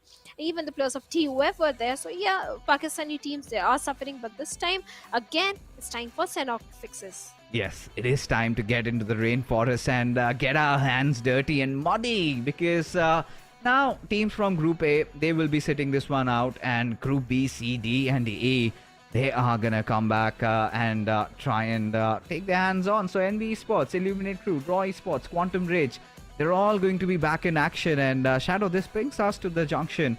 Who gets to pick? Who gets to be the winner? Your predictions? I think 4MV because they are performing really well in the map of Sanhok. So I think 4MV, they ought to get this one.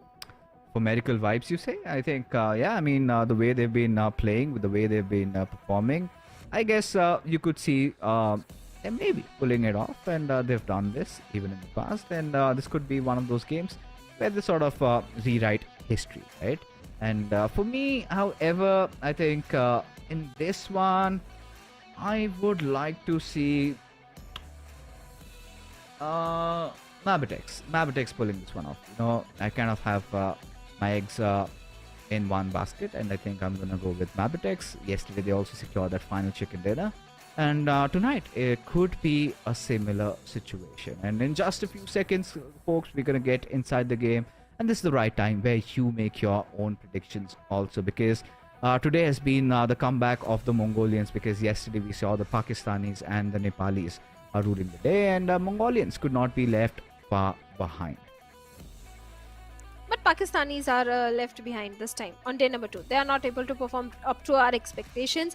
All the teams, Regicide, Magnus Esports, Magnus, yes, in one of the game they were getting those elimination points. But other than that, there is no fantastic gameplay that has been showcased by the players from Magnus and Genex IA. These are the two teams I expect big things. Just like 4ME, Stalwart Esports are from Mongolian region. Same is the case with Genex IA and Magnus Esports. They are the dominating teams of the Pakistani region, and they should be in the top 5. If not top 5, at least in the top 10, which they are not right now. So yeah, I really hope they figure out what's happening wrong, and day number 3 they can start making a comeback for themselves.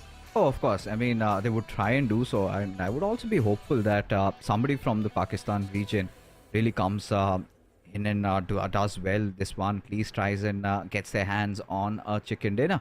But I think it's time that we get inside the match and find for ourselves, because all these players, they are readied up to find out who gets the winner chicken dinner in the final match of the evening so far, folks. Is Aegon I8, eyes are going to be on them. Definitely have to stage that comeback, because that story that they started writing is left hindered somewhere in the middle. We have seen that dip, but from the PMPL Pakistan champions, we would of course expect a lot more.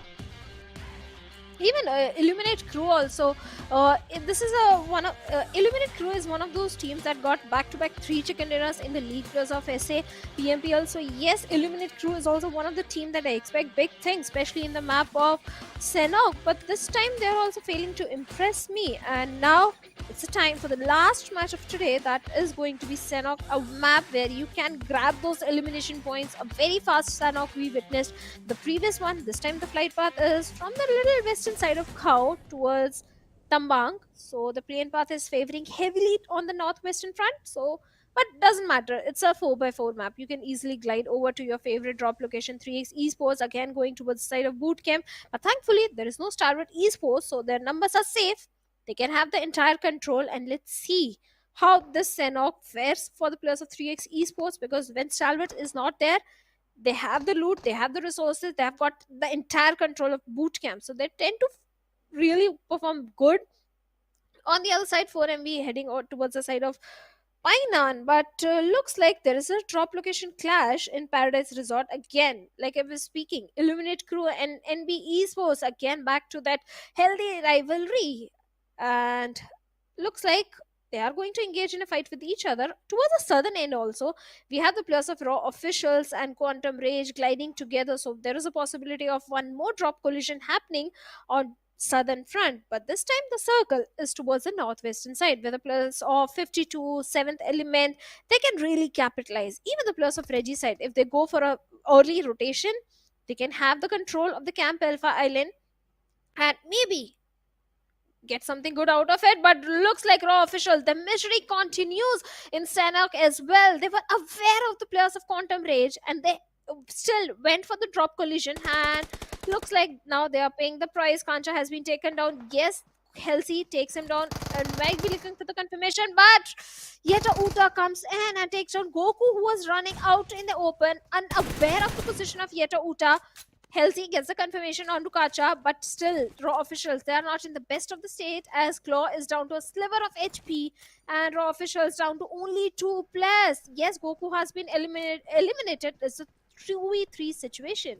Oh yeah, I mean, this has been the case with Raw, right? They're falling down right on their face. And at this point, Claw, he's got to tuck his tails and run. Yeta Uta in no contention of even trying to provide cover fire. As Quantum Rage try to close in just a little bit. Will want to get that finish confirmed, but I think they've got their eyes set on Claw, right? Who's just hugging the fences there, trying to remain alive as long as possible, but quite difficult for that to be turned into reality. The only silver lining could be if Yeta Uta tries to provide cover fire while Quantum Rage push out right in the open. I think of which Quantum Rage have that awareness of.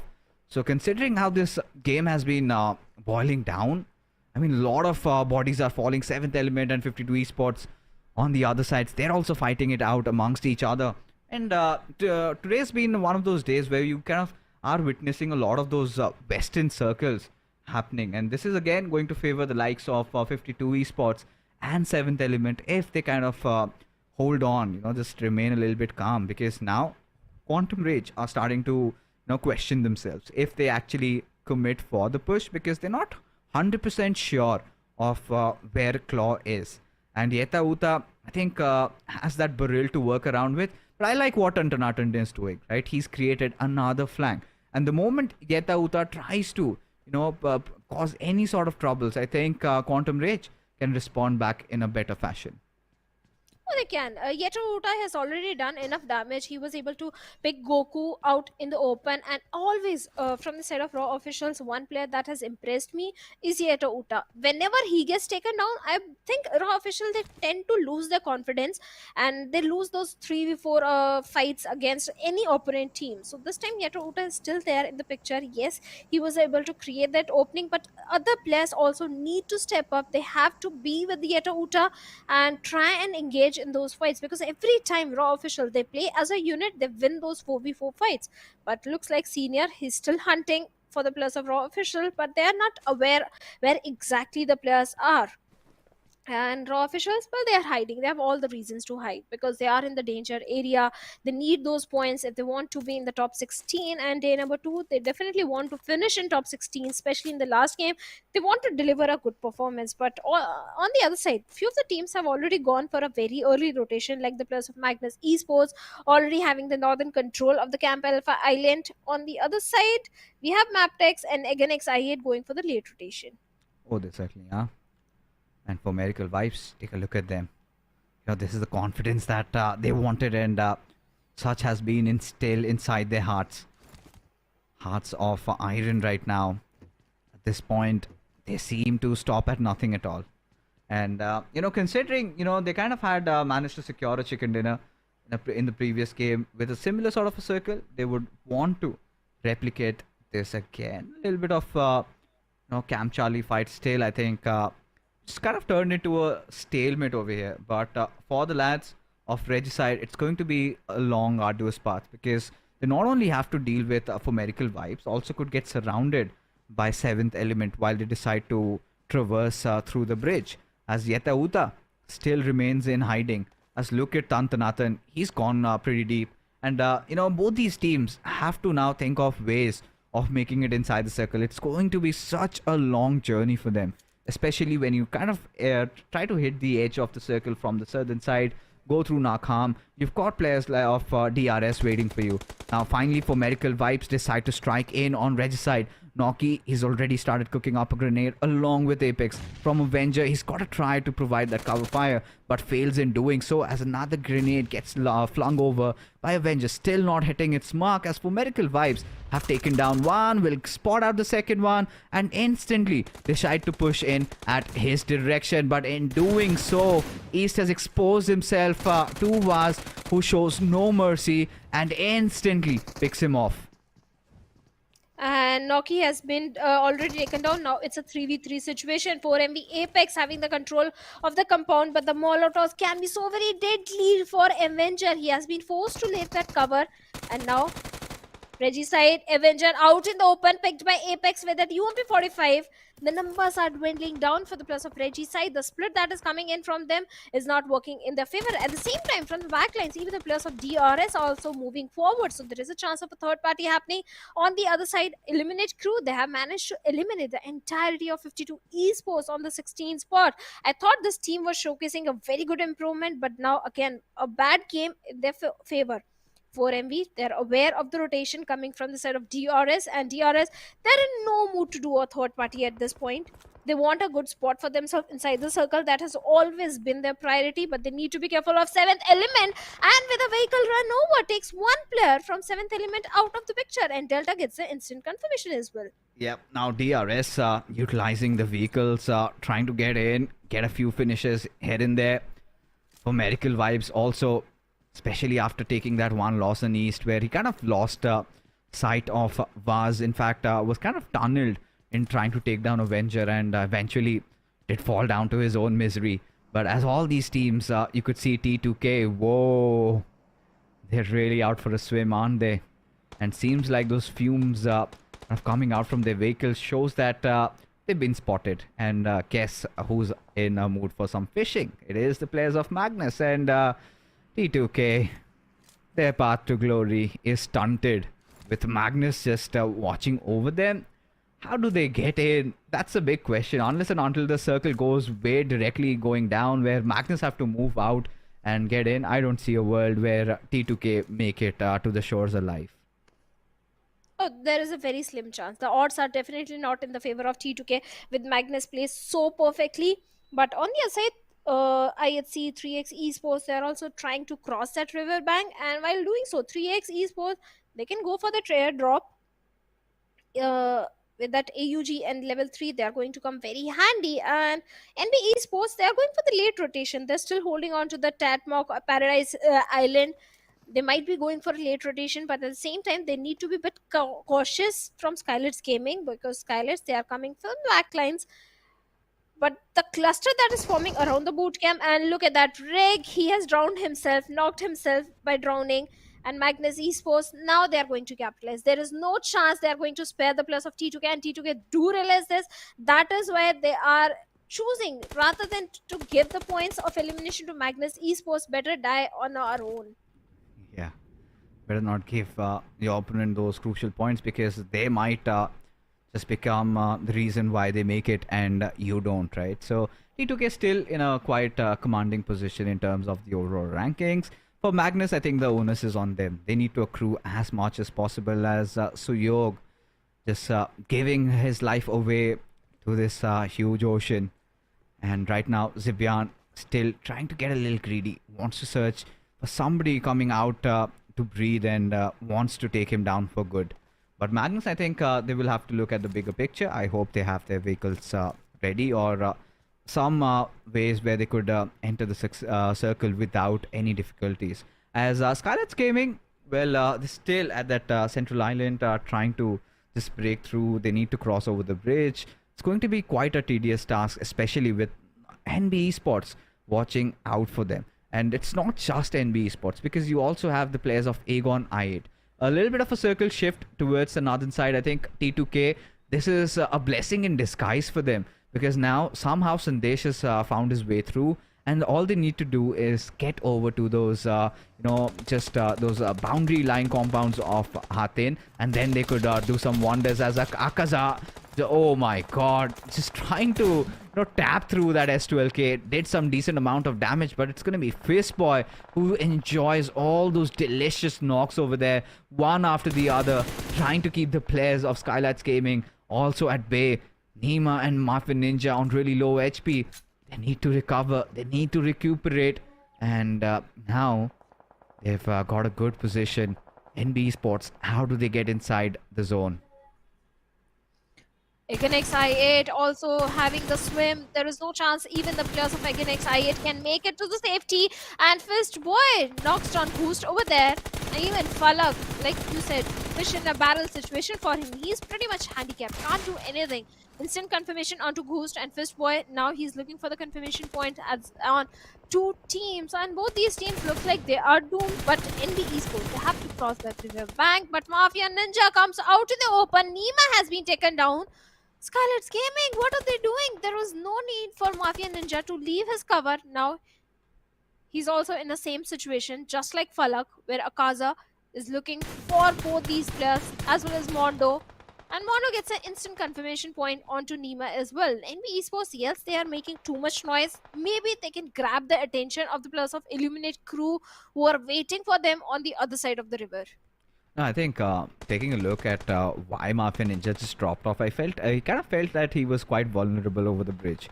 Right, he thought that Aegon I8 have already made it towards Hathin, and eventually things might go down south if he does not play his cards right. But eventually, there you go, Mafia Ninja goes falling down as a Viper is going to just kind of spread his fangs right over him and take him down for good. As for Medical Vibes, one after the other, they are starting to fall and refuse. I don't see him coming out of those waters alive, as he also succumbs to his own injuries over there. As Falak also gets picked off. As for Medical Vibes, also bite the dust with I8 now just having IQ, being the lonesome survivor, especially with Woofis keeping a watch from atop of the hills. It's going to be difficult for him to actually come and try and get that rest back on Blade. Oh yes, it's a crucial revival. At the same time, Yeto Uta, he's fighting with the blue, along with his teammate Claw, where 3 Esports they may try and gatekeep the players of Raw officials. But right now, they are at the mercy of the blue. On the other side, MABETEX Esports is one of the team that has showcased a very good rotation, already having an epicenter control. But DRS, they come in and finds Yeto Uta, instantly shuts him down from that height advantage. DRS, they have so much information. The next victim could be the players of 3x Esports. But right now, Eliminate Crew also being the king of the hills, punishing the players of IHC, and even the players of Eliminate Crew are also getting punished. The trades are coming back and forth with Sky and Woofy's the only players remaining. Can they save Nova X? Yes, they are trying with tooth and nail to eliminate the entirety of IHC. Nova X still bleeding, begging for help, and looks like Woofy's has made it in time. Can he go for the rescue mission? Yes, he's going for that, as Alex from IHC, he's going to patch himself up. And Woofy's with the grenade is looking for some more opening, trying to take down Zeol on the other side of the compound. Oh, look at Zeol. Still alive, you know. Finally getting to see IHC in the top 10 kind of makes me feel a little happy, because they have had some massive issues with securing those position points. Now knocking at I8's doors, Sky really needs to hold on, as Zeol, Demo and Alex are all pushing in tandem with each other. A little bit of a spread for the boys from IHC, trying to surround Sky from various angles, as Sky decides to let loose on Alex. Instantly shuts down the doors, can't really break it open unless you have that Molotov or you lob that grenade, and they do exactly both of it. And now Sky is feeling the tremors, right?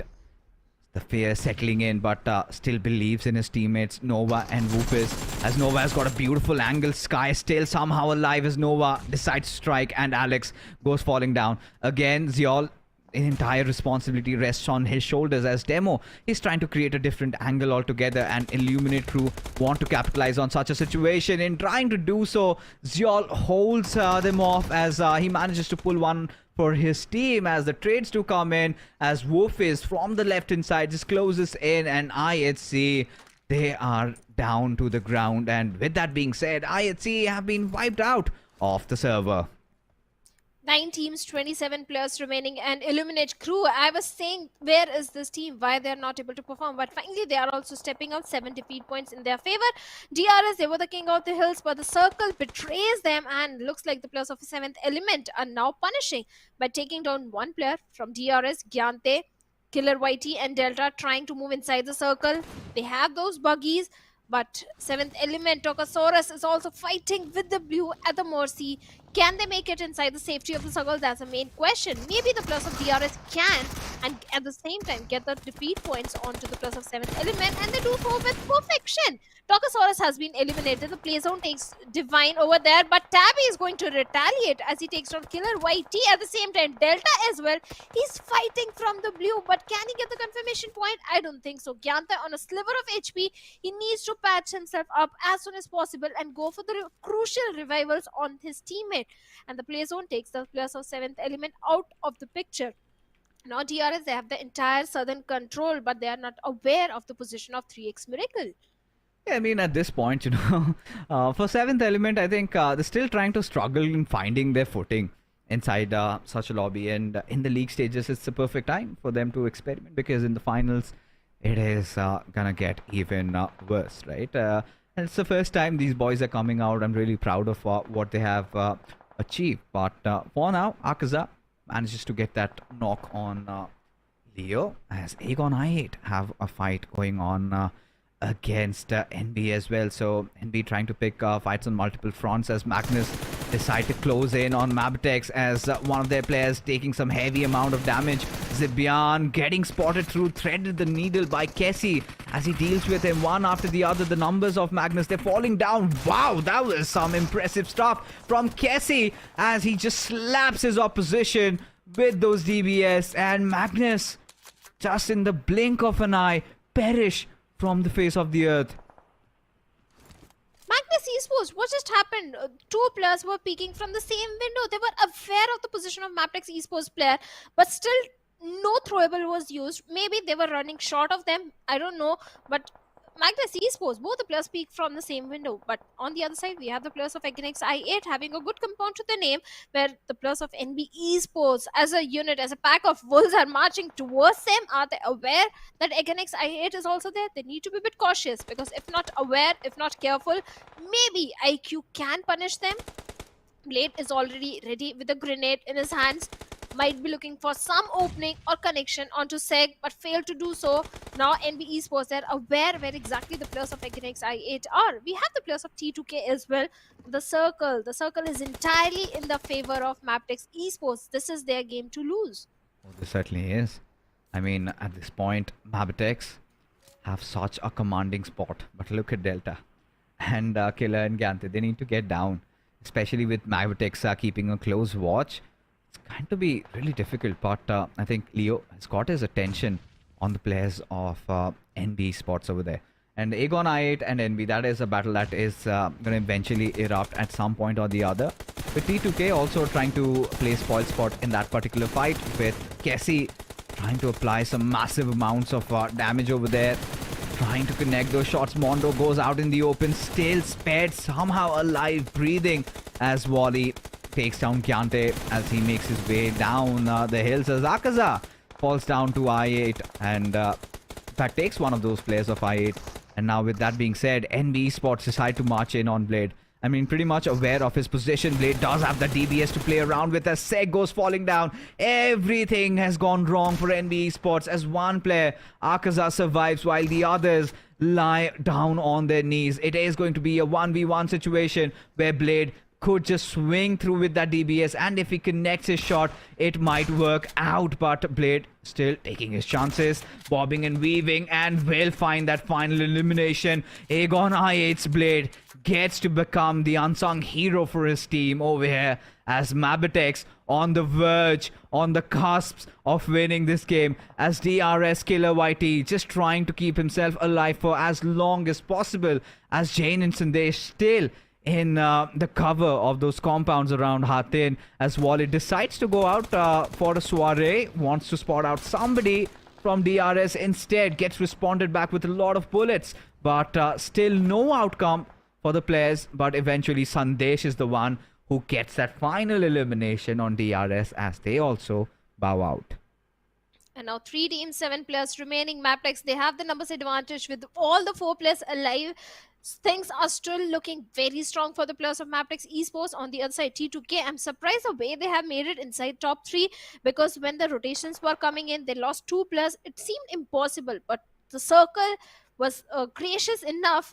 It was again and again in the favor of T2K, and this time they are still surviving. But Wally out in the open. Hefty HP has been taken out from him. Now he needs to patch himself up. Leo, don't make the mistake again, because Sandesh is ready with that Info 16. But the armor, look at Sandesh armor. He's not having too many first aids or the medkits or throwables, just a single grenade and single molotov and a damaged vest. So Sandesh, you also need to be a bit careful, because it's not just one. Two players might be shooting in your direction. This is brilliant. This is brilliant what MABETEX are trying to do. Trying to go in a little bit more towards that eastern side. If Wally can get that, then he blocks off that little semblance of cover that T2K have to play around with. But that is not going to be necessary, as MABETEX again finish things off with a victory. A well-deserved one, as sheer patience and sheer grit earns them the title of the winner chicken dinner, as they again end the day right at the TBD top at the overall rankings with 19 points in their bag.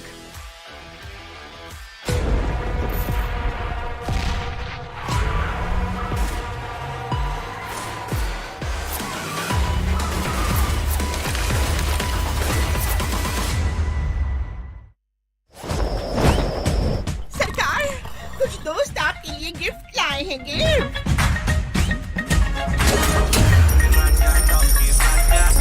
अरे वाह! आजाद लग रही donkey राजा तो बस हमारा शाही लिबास PUBG mobile पे पहन लिया जाए। सिर्फ PUBG मोबाइल पर।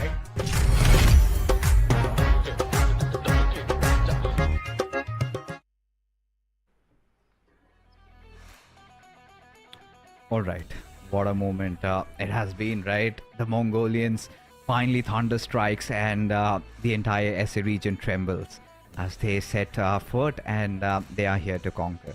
MABETEX Esports, a very well-earned victory for these lads, as I think in that game of Sanhok, they had everything right down, and I think it was quite difficult, especially those final moments. The only way I saw T2K really losing this one, winning this one out, was if they could stop them on their flanks. But that was not the case, right? What Wally were trying to do was try to create a better angle, because what T2K would have done next is get over the fence and take cover from the vehicles that were lying in front of them. So had they, just succeeded in their endeavors of going a little pushing down towards on their east, then I think there would have been nothing left for T2K to fight for, would have been a checkmate. But things did not really come down to that. I think MABETEX, the moment I guess they dealt with the forces of Magnus, I felt like this was pretty much their chicken dinner, because I loved how they kind of hindered NB Esports also, and Blade somehow becomes the star of his team, Aegon I8, when they were being pushed off. And it was a wholesome game. I absolutely loved every second of it. Oh yes, it was so very aggressive. So many good rotations were being showcased. Even the circle was playing its own game. But we need to start criticizing the bottom teams, because every time we do so, the team starts performing. We were talking about 3x Esports and Aganex I8. This time Aganex I8 is having a good outing in this one, but the MVP is going to be Killer YT from DRS. DRS, they were able to do so much damage from the tight angle, the way they were able to pick good players. Initially, it was Team Regicide they locked horns with. They were able to get good elimination points at that situation. The drop clash that happened, but 3 elimination on Killer YT, 709 damage, a very high damage number. In fact, a very high healing done number as well, because DRS, they were at the mercy of the blue. They were fighting with the blue because they were going for the late rotation. I think, to be honest, DRS, I guess the high ground advantage sort of became one of their Achilles heels, right? Because they, the moment they tried to come down, they were kind of easily spotted and were well dealt with. And Killer still, those damage numbers really proving instrumental. And as a result, manages to get that MVP, and has been such a nice player to his squad, right? He's been there in, along with the other stalwarts that we have in terms of the MVP. He's one of those contenders. Fistboy, Sky, few suspects are new on the board, especially Sky. Illuminate crew finding some respite, but Matt Sumry in front of us, Yes, highest eliminations for Kessie. I loved what he was doing inside that little compound. The way he was just threading the needle, finding those, very tight angles and still managing to get those knocks. But I'm disappointed from the opponent team. That is, I think, I forgot the name. Was it DRS? Yeah, I think Magnus decided to push, and then Magnus, DRS yeah. were kind of on top. And when they decided to just close it, they were dealt with. And Killer YT also having the highest damage. DRS, they also fared off really well. They were also going for the southern rotation in the match ranking. We have MABETEX on the top. This team has been the most consistent one. The improvement that was showcased by them in the SA final, that is being carried forward here as well. They are not stopping for anyone. 19 points, and they are sitting on the top in this one. Oh, they certainly are. I mean, with just 2 more days remaining into the league stage, it's gonna be an interesting affair of what awaits these teams. But for now, we were kind of expecting the teams at the very bottom to kind of step up, and few of them are starting to show some signs, but the others are still just kind of lingering down there. I mean, concerns really heavy and hot for the likes of SKYLIGHTZ Gaming, the lads of 3x. They really need to wake up from their slumber. I do not know what's going wrong with them, but I'm pretty sure nothing is right. And same goes with Regicide also, with the way they've been playing. And we'll have a more vivid picture once you kind of take a look at the overall rankings. MABETEX right at the 90th, with 90 points, right at the very top. With For Miracle Vibes not far behind, just 6 points separating them from the top spot. T2K Esports, Highvoltage, they've been doing pretty impressive. DRS have been holding out on their own. I mean, consistent performances they're expecting is head in to the finals with a decent ranking. And Leo Stalwart, I think we could see some good consistent plays from their side. NB Esports, however, have made one of the biggest jumps so far. Aegon I8, a little bit of redemption, especially courtesy to Blade, how he played in that final moment. IHC still in the thick and thin of things, but they can certainly do better. Oh yes, they can certainly do better. IHC against I8, both these teams, they can really do better. This time Stalwart Esports, they have taken a downfall of 1 spot, but I want to see which teams are on the bottom, if there is any major change, and that is definitely there from the side of 7th Element. They have taken a jump of 4 position points, and now they are sitting on the 13th spot with 28 points. And if they keep up this consistency, I'm very sure they're qualifying for the finals. Even the plus of Raw officials, they have started stepping up. That really need to work on those placement points, because they are not able to survive for a very long time. So if they work on the placement points, I think Raw officials are good to go. 27 points to their name. But Regicide, SKYLIGHTZ Gaming, 3x Esports still on the bottom, and SKYLIGHTZ Gaming, well, that's a very surprising name over there. Yeah, I mean, a huge surprise, especially at that spot. But from the 12th to the 20th position, I think it's still wide open. It could be anybody, and we're gonna see a lot of volatility tomorrow as well. So T2K Esports playing some really good game of PUBG Mobile tonight, and you could see Suyog being one of those crucial players for his team, and along with Jane, their duo has been working wonders with Sandesh. He kind of decides to stay aloof from his team, but still gets the job done on those multiple scenarios. And looking at that, T2K, this is not all of their matches played, because number should be 8, but it's still 4. So kind of wondering if that's really the updated stats. But regardless, I think coming back into the fray. So elimination leaders: Apex, Malik, Doc, Kayla YT, Suyog. You could see these players, they've been really going and hitting quite heavy. Well, they certainly are. Apex, I'm not shocked. He was always on the top of elimination leader, even in SA finals. And look at that, elimination 25 already in his pockets. Malik with 18 elimination from the side of Highvoltage DC. Highvoltage DC, they have been the impressive ones in this SAC. Even Killer YT with 17 elimination of his own. And looking at the day summary, well, it was started by Nepalese domination, with T2K getting a chicken dinner for themselves. Oh yeah. I think, at this point, taking a look at the day summary. So, of course, it started off with the Nepalis going in hot and heavy.